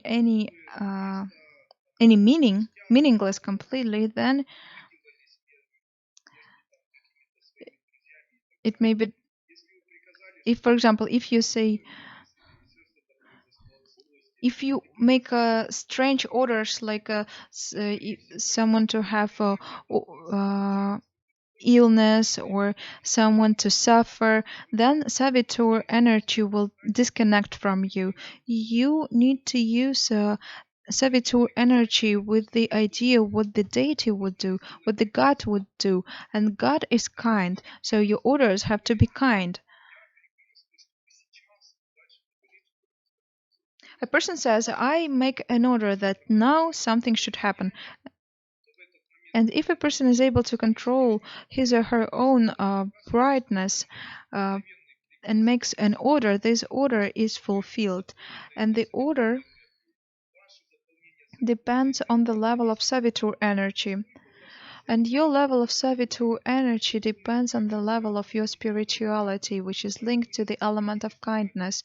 So if you want that upon your request the weather is changed, you need to be highly kind, the best example of kindness. So for the energy to act, you need to be very kind. And after that, there should be no questions to me. When you come to me and you say, I wanted to use servitor, but nothing happens, what's wrong with me? What do you think will be my answer? I will tell you. Remember about spirituality. And you tell me, but I am kind. Am I not? You are not, then. So today we see that our stage becomes more and more interesting. Do you like what I'm saying, or do you want to go home? Oh, phew, that's good. But do you think that this is different from the previous stage, from other stages? Yes, it is. It is very much different. So can you imagine what will be next? So secret syllables of wishes of a person.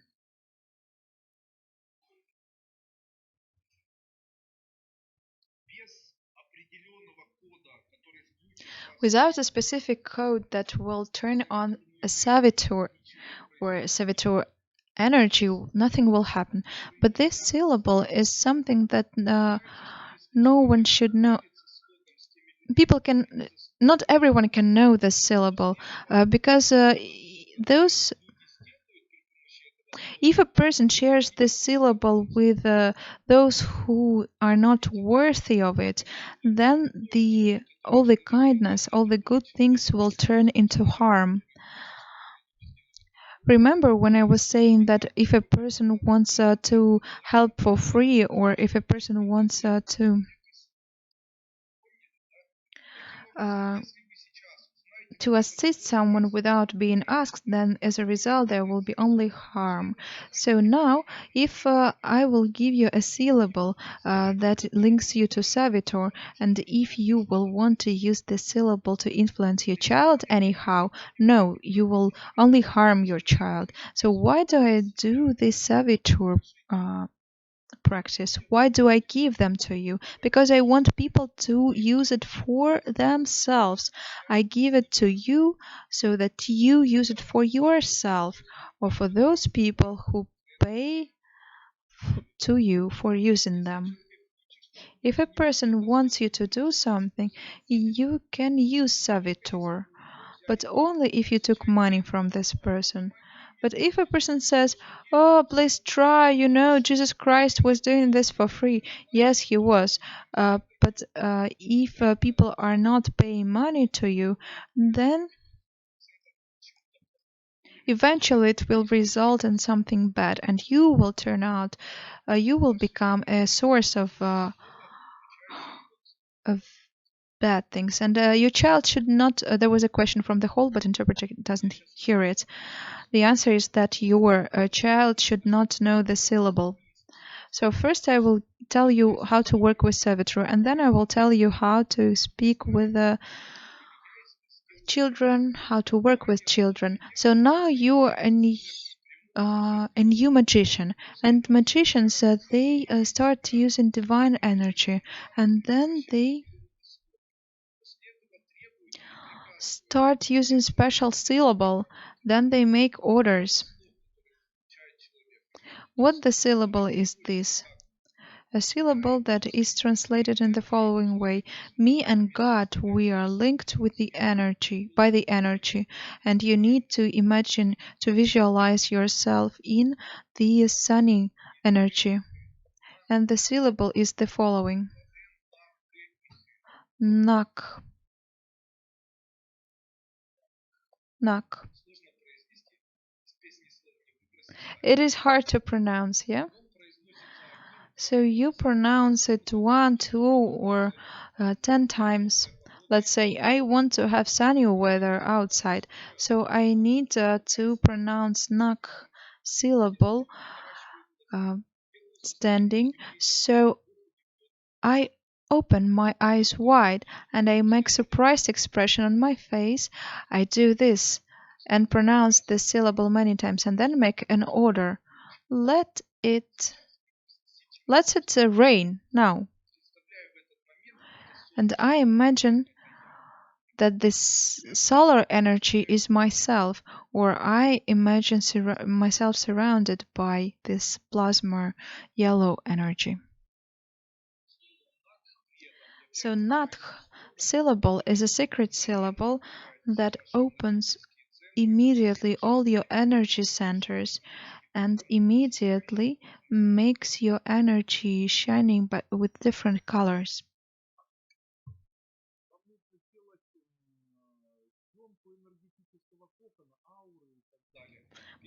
Do you want to make a picture of your aura? Before making this picture, pronounce the syllable nak many times, and then the picture which you will see will surprise those who made the picture. There will be all colors of the rainbow, and you will shine in all possible colors.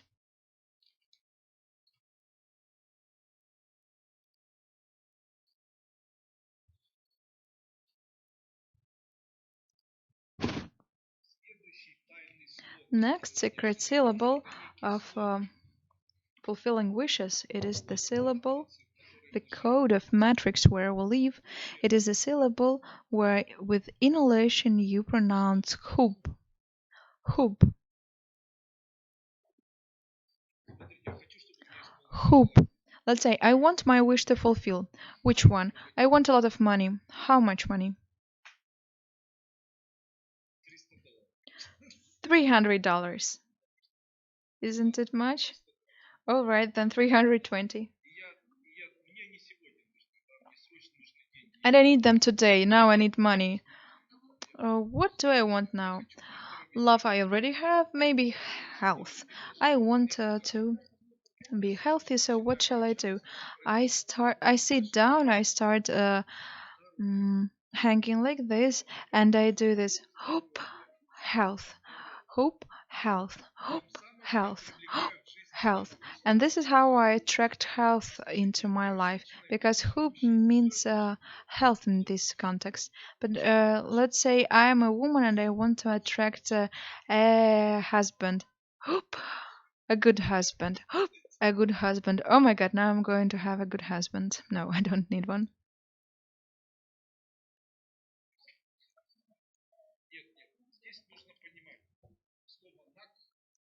So when you say knock, this is a syllable of instantaneous wish. It has to happen right now. Stop or sign or make it rain just now. But knock and and a lot of money will not work, because it cannot be that there is a plane and they are throwing money right at you from the plane window. No, maybe this is too strong. No, but when a person says knock and says, I want $10 million right in front of me, I don't know how it happens. I'm not sure if it is possible. Probably the world will stop and everyone will go crazy. There will be some disaster, and then there will be rain with money. So I don't recommend to use knock in this moment. So knock can be used when you are under risk of something, or you are not safe at the moment, or you need to get a taxi just right now. So this is an order just for this moment. But if you want to attract something to your life, you need to sound hoop, and then you uh, say what you want. Let's say you have a business and you do this. Hope a lot of clients will come to my shop. Hope a lot of clients will come to my shop. Hope a lot of clients will come to my shop. Or you say hope a lot of sales I will make today. So this is how it works. You make a hoop with inhalation and then you pronounce what you want.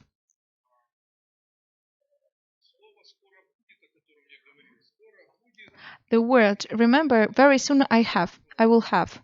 Remember this word very soon. When a person says it soon or very soon, if you will explain how soon it will be, it will not work. If you say it will come to me, because it will not come to you. You cannot explain to yourself how it will happen, because if you explain,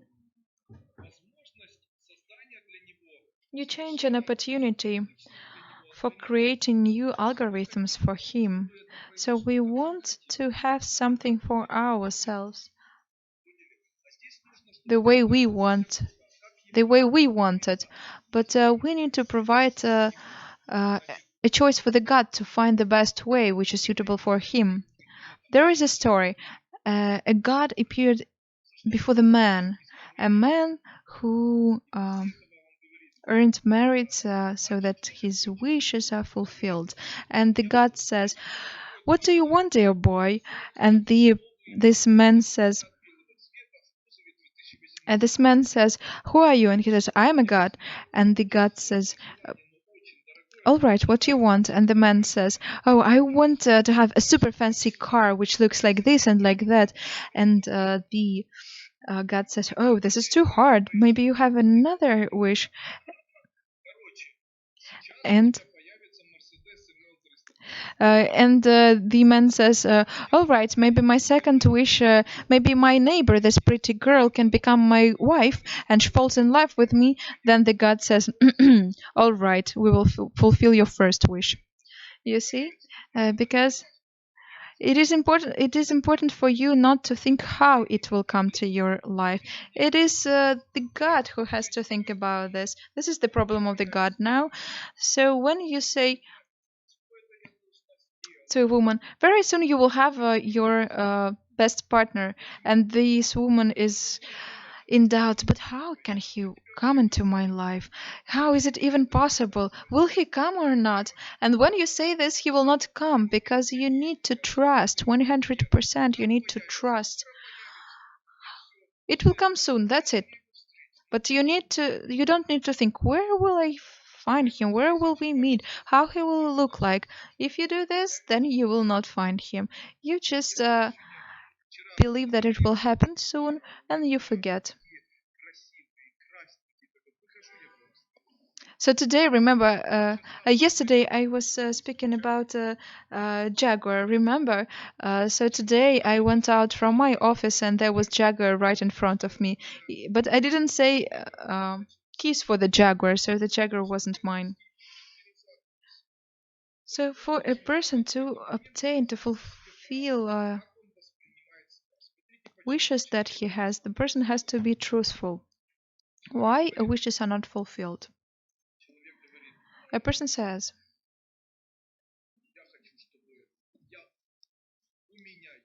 I have a big apartment, and then the person doesn't have this apartment, and he lied to him, and the person says, I'm smart, I'm healthy, I'm wealthy, and I will have an apartment soon.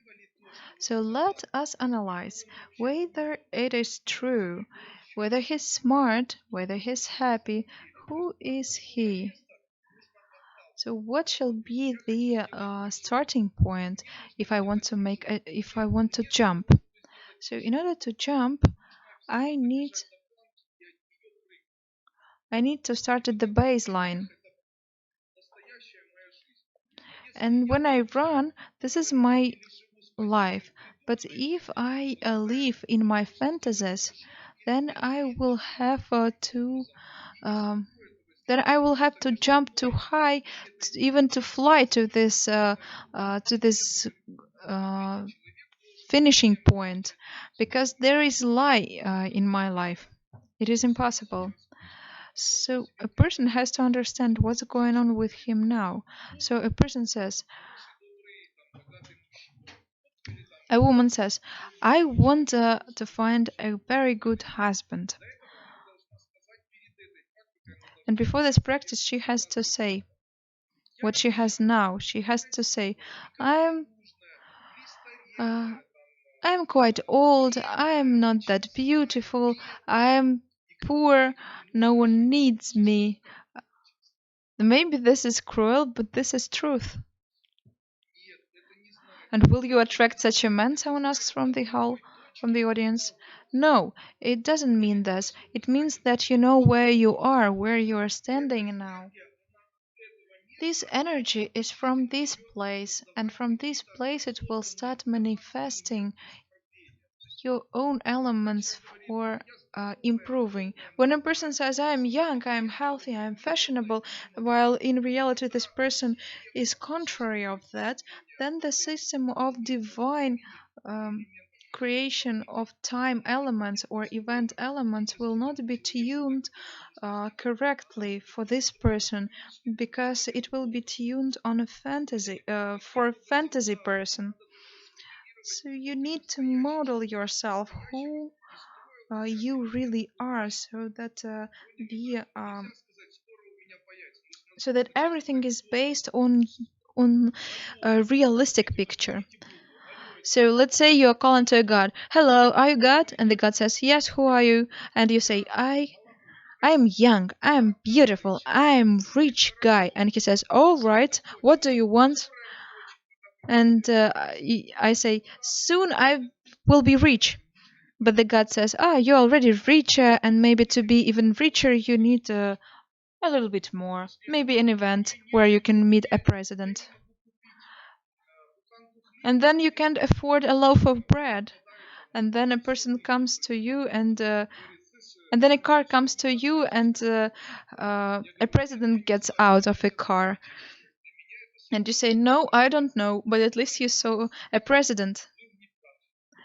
So who was wrong here? It was created by God, but who was wrong here? I was wrong, because when the God asked me, who are you? I did not provide right information to him. So in the moment when you start talking to the divine energy and you say, hello, are you God?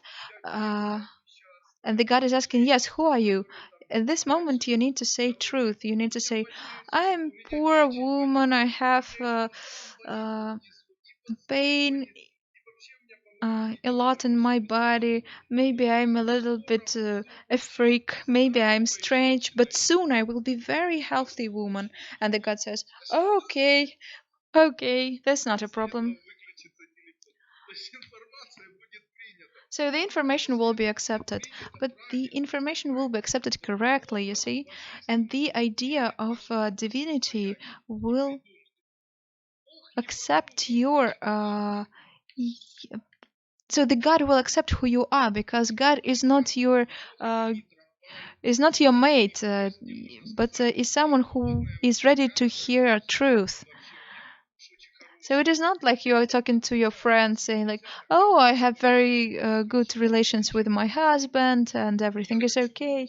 No, and then after this you say, "I want a husband." You said that I am a I'm beautiful. I have a husband, but I want to have a husband. So you see, this is something strange. It is miscommunication. Why wishes are not fulfilling? Because in the moment when you need to ask something for the first time, at least you need to say who you are. Hello, are you God? Yes, and who you are. And then you say, let's say you have a problem. So you want to have your personal apartment. You say, I am a person who doesn't earn enough. I don't know how to earn, and I have really low income, but soon I will have my own apartment. And after that, all right, you will have one, and then probably you will have one. But then, of course, you don't have to think, how will it come to me? How will it come to me? This is not your problem anymore. There was a God who wanted to do something to you, for you. And he asked you who you are. You provided information about yourself, and he asked what you want, and you say, "Oh, I'm a poor woman, and I need to be happy, and soon I will have this." And it means that you trust, you believe that you will have this, and then you do it in your mind, and you will have it. Can you use an example of a phone call to the God? Yes, of course. You can call him by phone. It doesn't matter which example you use. This is also a ritual thing. If you find it more convenient and you know that there is God listening to you over the phone, call him. Um, Hello, this is God, and who are you? And do you say, "Oh, finally, finally."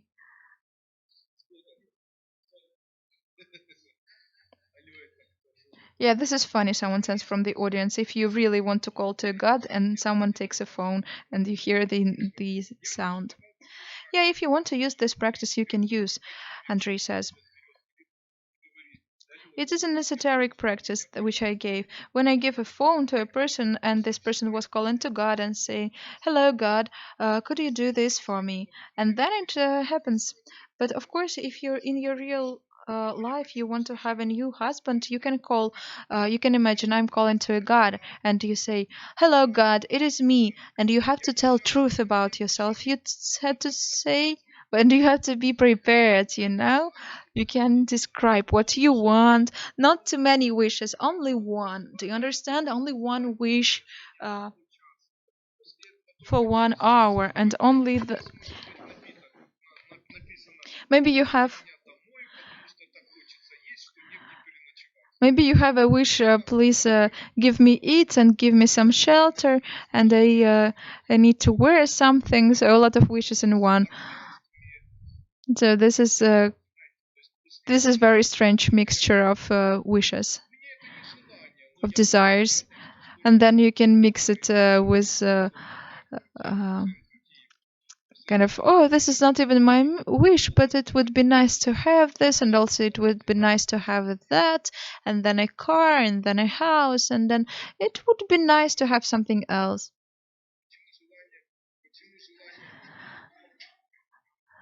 So why wishes are not fulfilled. Do you understand now what is the reason for them not to be fulfilled? Let's use this method of a phone call. Let's have a phone call. Why not? Can you use a toy phone? Yes, of course. You can buy in the toy shop a very beautiful phone that looks very nice, like a child toy, and you can say, "Oh, this is my special phone to call God to the God." So speaking about servitor energy, let me explain how to use this. Let's say I'm a person who wants children to listen to him and to have a good attitude to me. So I do the following. I imagine that I am a fire energy, and then this fire energy travels from me to another person, and I'm a part of the God, and then this another person of me becomes a part of the God, and immediately this person becomes healed, becomes healthy, and has good attitude to me. So let me tell you the following story. I use something when I was fishing, and I will tell you a story how to sell a house, how to sell a car, and how to fish a lot of fishes. So this is a story. I was fishing, and there was a person passing nearby.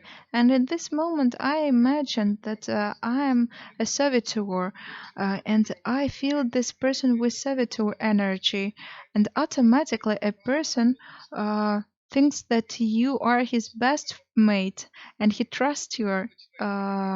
He trusts you a lot, and in the moment he understands that you are united. Why? Because you are united by a single divine energy, and the consciousness says immediately, we're united, we're united, we're united, we're like one thing, we're part of one mom or one dad, so you are united. And I did this to a person, and this person was someone who was feeding ducks, birds. And then he came to me and he said, "So how is it? Do you have a lot of fish?"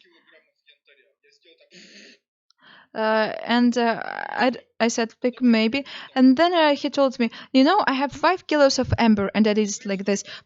What? And he told me, like, I want to sell it to you, but you know that this is a crime. This is illegal amber selling. And I said, I don't know, maybe. But I saw this man for the whole week. He was passing by me every day, and he didn't pay any attention at all. And I had a feeling that he's on mission, or he's on border control.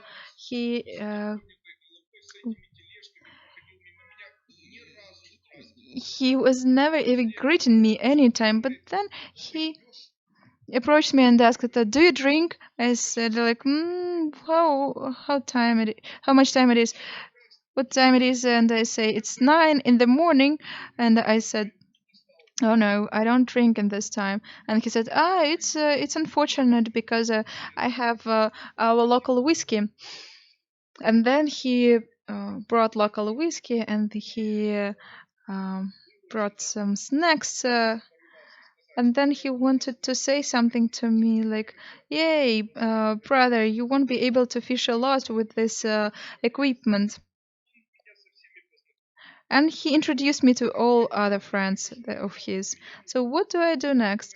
I come to fish, and I see that there is a fisherman. There is a fisherman around the pond. And I imagine that I feel this person with servitor energy, and then I imagine myself to be a small child, is if I'm a naked small child who wants to eat, and then I wait. There is 1 hour. After 1 hour, they pass by me and they share their fishes with me. You see, this is high professional level of esoterics. So you fished your own fish and others gave it to you. And I ask,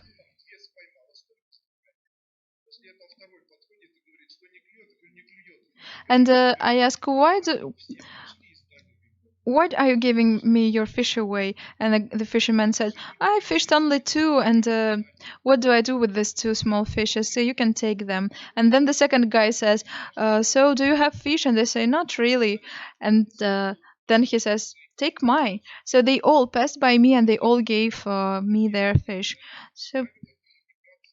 But it is important to have proper communication with servitor if you want to use it. You have to communicate by the rules. When you see the sun, you need to perceive it as if you see the God. So the God dash warmness and kindness.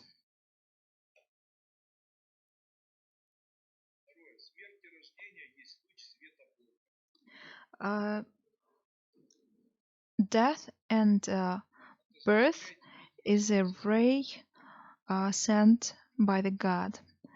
The first thing you have to the sun is the God. The God is warmness and kindness. We are sunny people. Why is it so? Because when there is sun, there is grass, there are animals, there are fruits. Animals eat grass, we milk cow, we use cow to eat. If the water is warm, then we can bath, we can use trees that grow under the sun to build houses, but we cannot live in the night, in the constant night. So we say that an element that a person is more that people are more sunny. They are sunny people. They prefer to live in the daytime rather than at night. So we can say that people are savitor. And so the vision of sun has to be understood as a God. The God is warmness and kindness.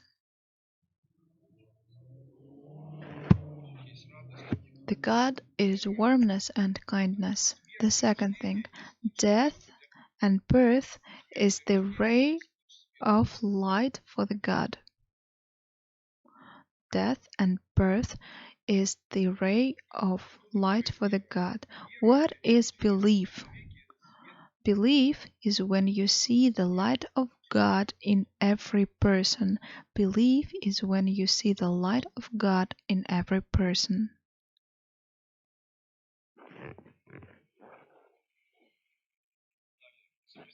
Next. Did you write it down? Suffering is a key into the world of the dead. Suffering is the key into the world of the dead. So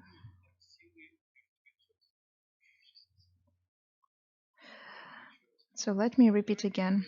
Suffering is a defect or a key into the world of the dead. Suffering people die because of the power of the dead. How does it work? When you will start seeing energies, and today I will show you how to see shadows, how to see the worlds, how to understand the attitude of a person towards you, if a person is good or bad, if a person is alive or not.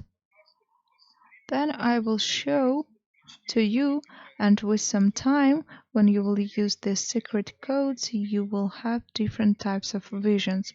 So one of these visions will be the following. When you see suffering people, maybe accused,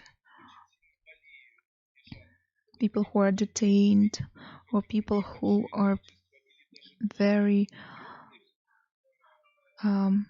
sick, and you will see a lot of dark shadows around these people, and sometimes you will see crowds of these shadows, even with faces, and these are dead people, real dead, that's around. The most terrible thing is when we have this Muntian guy. This is some Ukrainian guy who gives lectures on how to save Ukraine, and you see that there are crowds of dead people who are concentrated, and this is a concentration of dead energy and strong concentration in one place. And I will tell you about this a little bit later.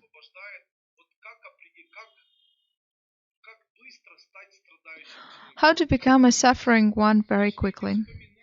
Try to recall dead people, think about dead people, speak to dead people, and immediately you will start suffering. And it doesn't matter from what. Suffering is one of the strongest defects that attracts dead. So suffering is a kind of magnet that attracts dead souls. Do not suffer. This is something really bad. So, suffering people, they die because of dead souls. Dead souls come and they take away those who suffer.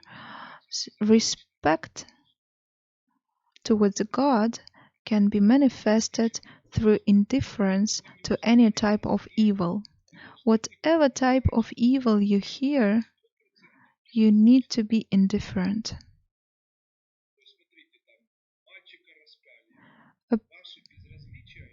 So a boy was dismembered.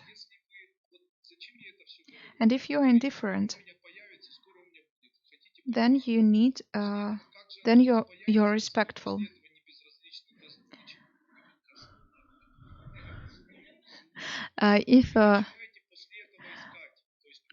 If you say very soon I will have my business, and how will you have it if you really care about evil? Let's say someone got burned down, someone got dismembered, then you watched a horror movie, and then you watch news and all these different types of things, and you cannot be indifferent.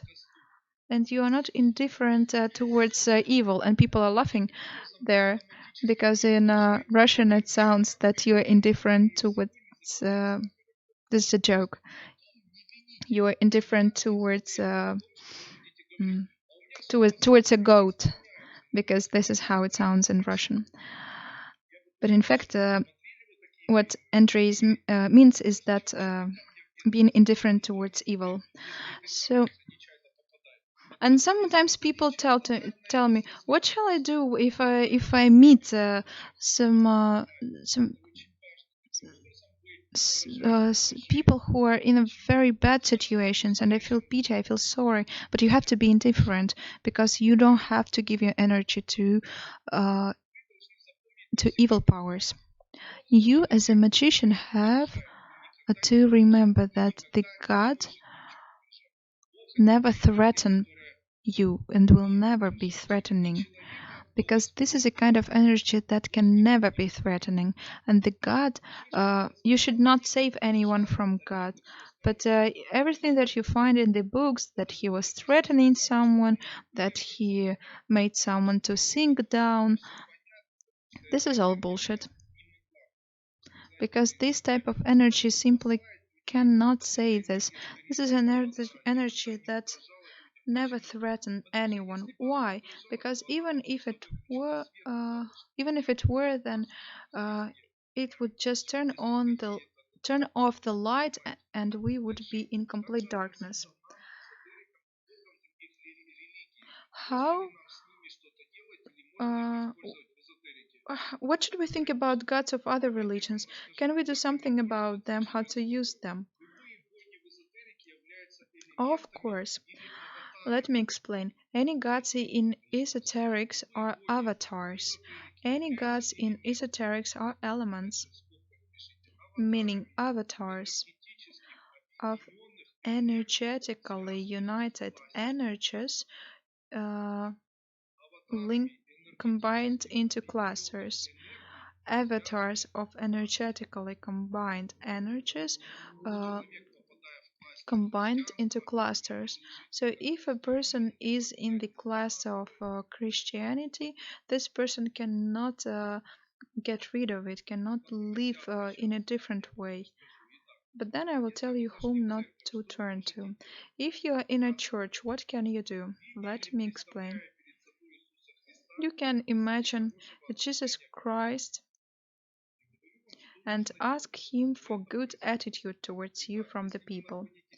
So if you are in the church, you can come to the Jesus Christ statue, put your hands together and ask, I ask you, please, can you do this that the John, let's say that John likes me. I'm sorry. Can you make it can you make John like me? Or can you make someone else like me?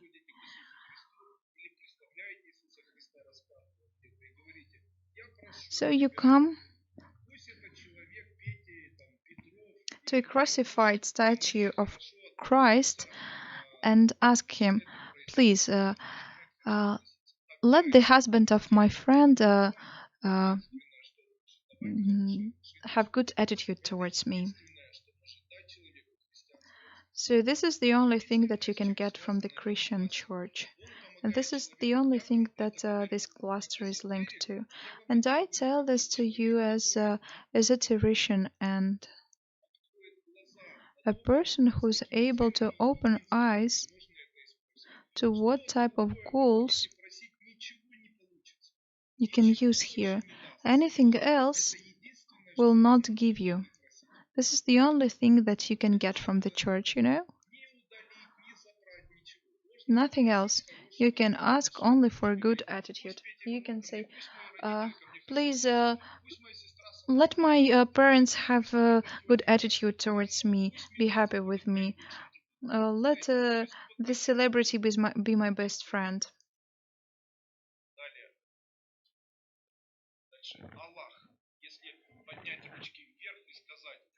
Allah. If you do this, and you say, soon I will have. Why is it so? Because this is the energy that fulfills your desires. The energy that is called Allah fulfills your wishes. So if you say, very soon I will have, and you keep your hands like this, imagining energy that is called Allah, you can even repeat this word, probably you will have your wish fulfilled, come true, because this energy gives you something physical, something tangible. If you ask for it, you won't be able to revenge, to kill someone, because you need to ask for something tangible. If you are in a Buddhist temple, you can ask, fill me with kindness. Why is it so? Because Buddhist temples and Buddha himself is the energy which can fill you with spiritual energy, can make a person be very kind. That's it. Nothing else you can get from there. Nothing else you can get from there, whatever you do.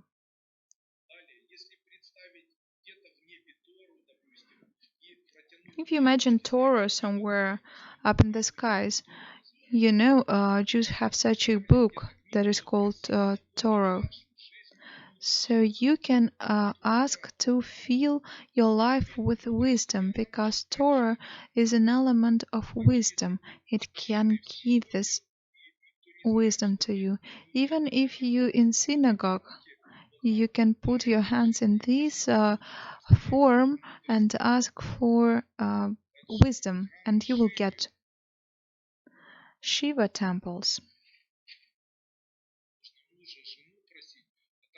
You can ask for love, for a good husband or good wife, or you can ask for siddhas, for special skills. To fly, to see with the third eyes. If you want to fly, then ask also to learn how to get down on the ground. Otherwise, you won't be able to. When you will be in India, you will find Sikh temples, and they're unique because this is where you can ask for elimination of illnesses and paying off the debts. And remember, I told you that it is useless to you cannot take something here. You cannot take anything here. They are only take away something from you. So you can ask to get rid of illnesses and pay off the debts.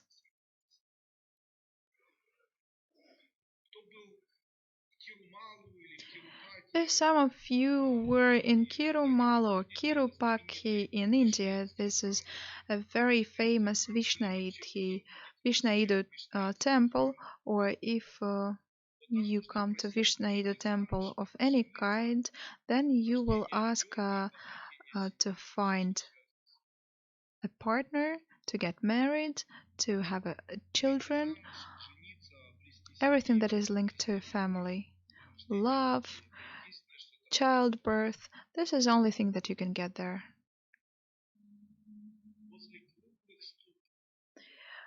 Around circle-shaped stupas, ask for healing, ask for cancellation of all illnesses. You can ask for recovery for yourself and for your relatives. If this is a square stupa, you need to ask for a good job and for good fortune in your business in Korea.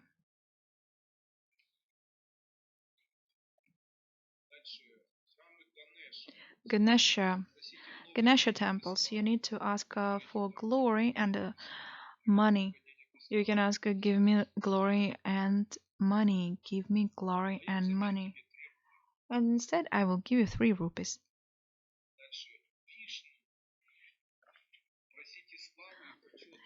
Vishnu, ask for glory and worshipping Krishna.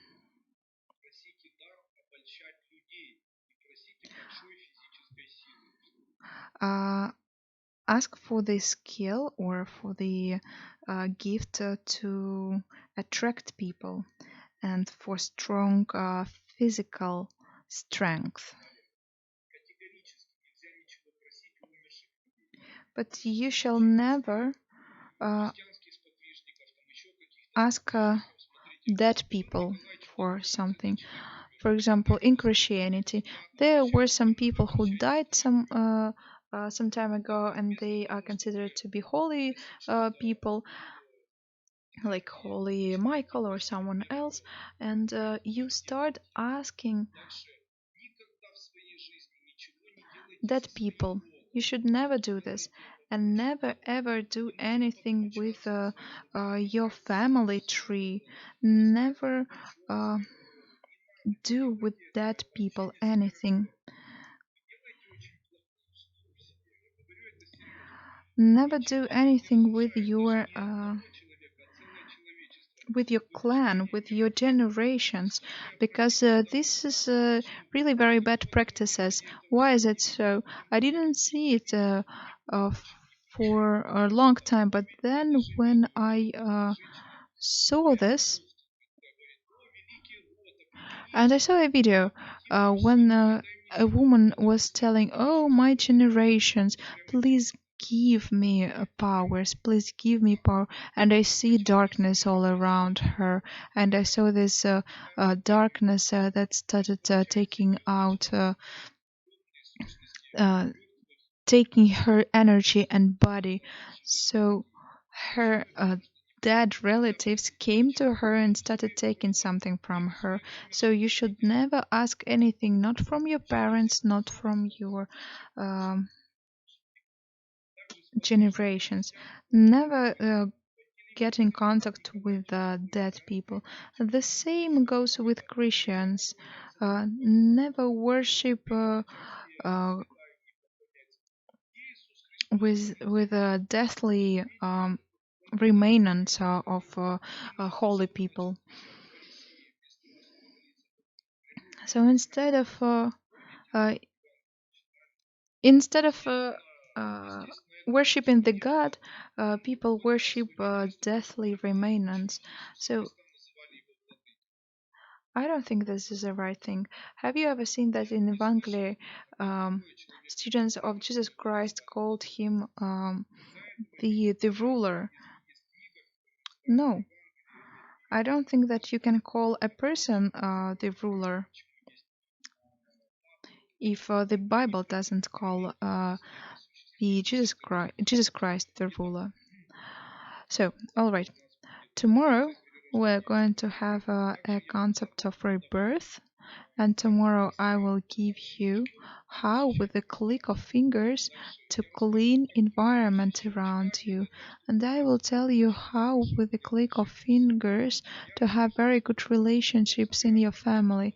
I will tell you what pleasure feelings are, how feelings create health, how what is healthy and what is love, how to improve your career and what is evil that you see in the world. And tomorrow I will give you codes how to eliminate all negative situations that any person can have. There are quite a lot of codes like this, around 65.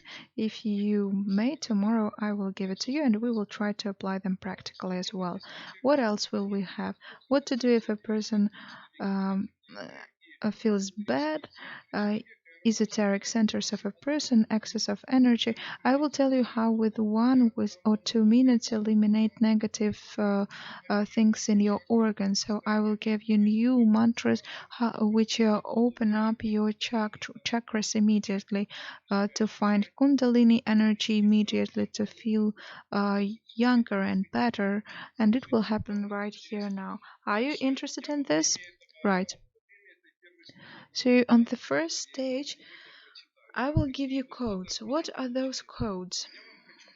I want to give you codes together with the symbols, and these are new symbols which will be stationary and will be constant symbols of our school. Pay off the debts, get rid from jail, have profits, have stronger energy, well-being, improving power, improving profit, having beautiful appearance, improving fortune, decreasing panic attacks and fears, improving memory and wisdom, clairvoyance, improving fortune. How to attract love, how to get married quickly, how to be freed from fears, how to be happy, how to have interesting life, how to be free from um, um, vampires and black magic, how to win prizes, how to be a clairvoyant, how to be a healer, how to be respected, how to have well-being and wealthiness, how to have a lot of money, how to find treasures, to collect money, how to have youth and beauty, losing weight, how to heal your body, how to pay off the debt, how to uh, mm, fulfill wishes, how to become a healer, a doctor, how to have harmony, how to have your family happy, how to be a good seller and trader. So a lot of them. I wasn't able to translate all of them because Andrew was reading them too quickly. But there are a lot of them, and tomorrow there will be syllables and methods how to realize it together with syllables. So there is symbol together with syllable. Secret syllabus that open up special powers. I will give them tomorrow if we will have time. But tomorrow I have the following plan. Tomorrow I want to.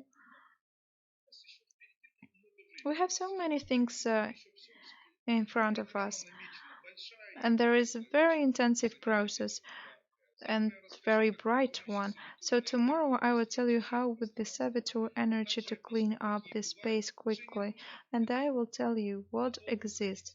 You will not need to work with ticks for a long time, no. And also I wanted to have a workshop about using ritual objects. I wanted to introduce on the first stage as well. So the first stage will be different. Remember, I was telling you this. So this is a very effective one, completely different and very new. So that's it. See you tomorrow.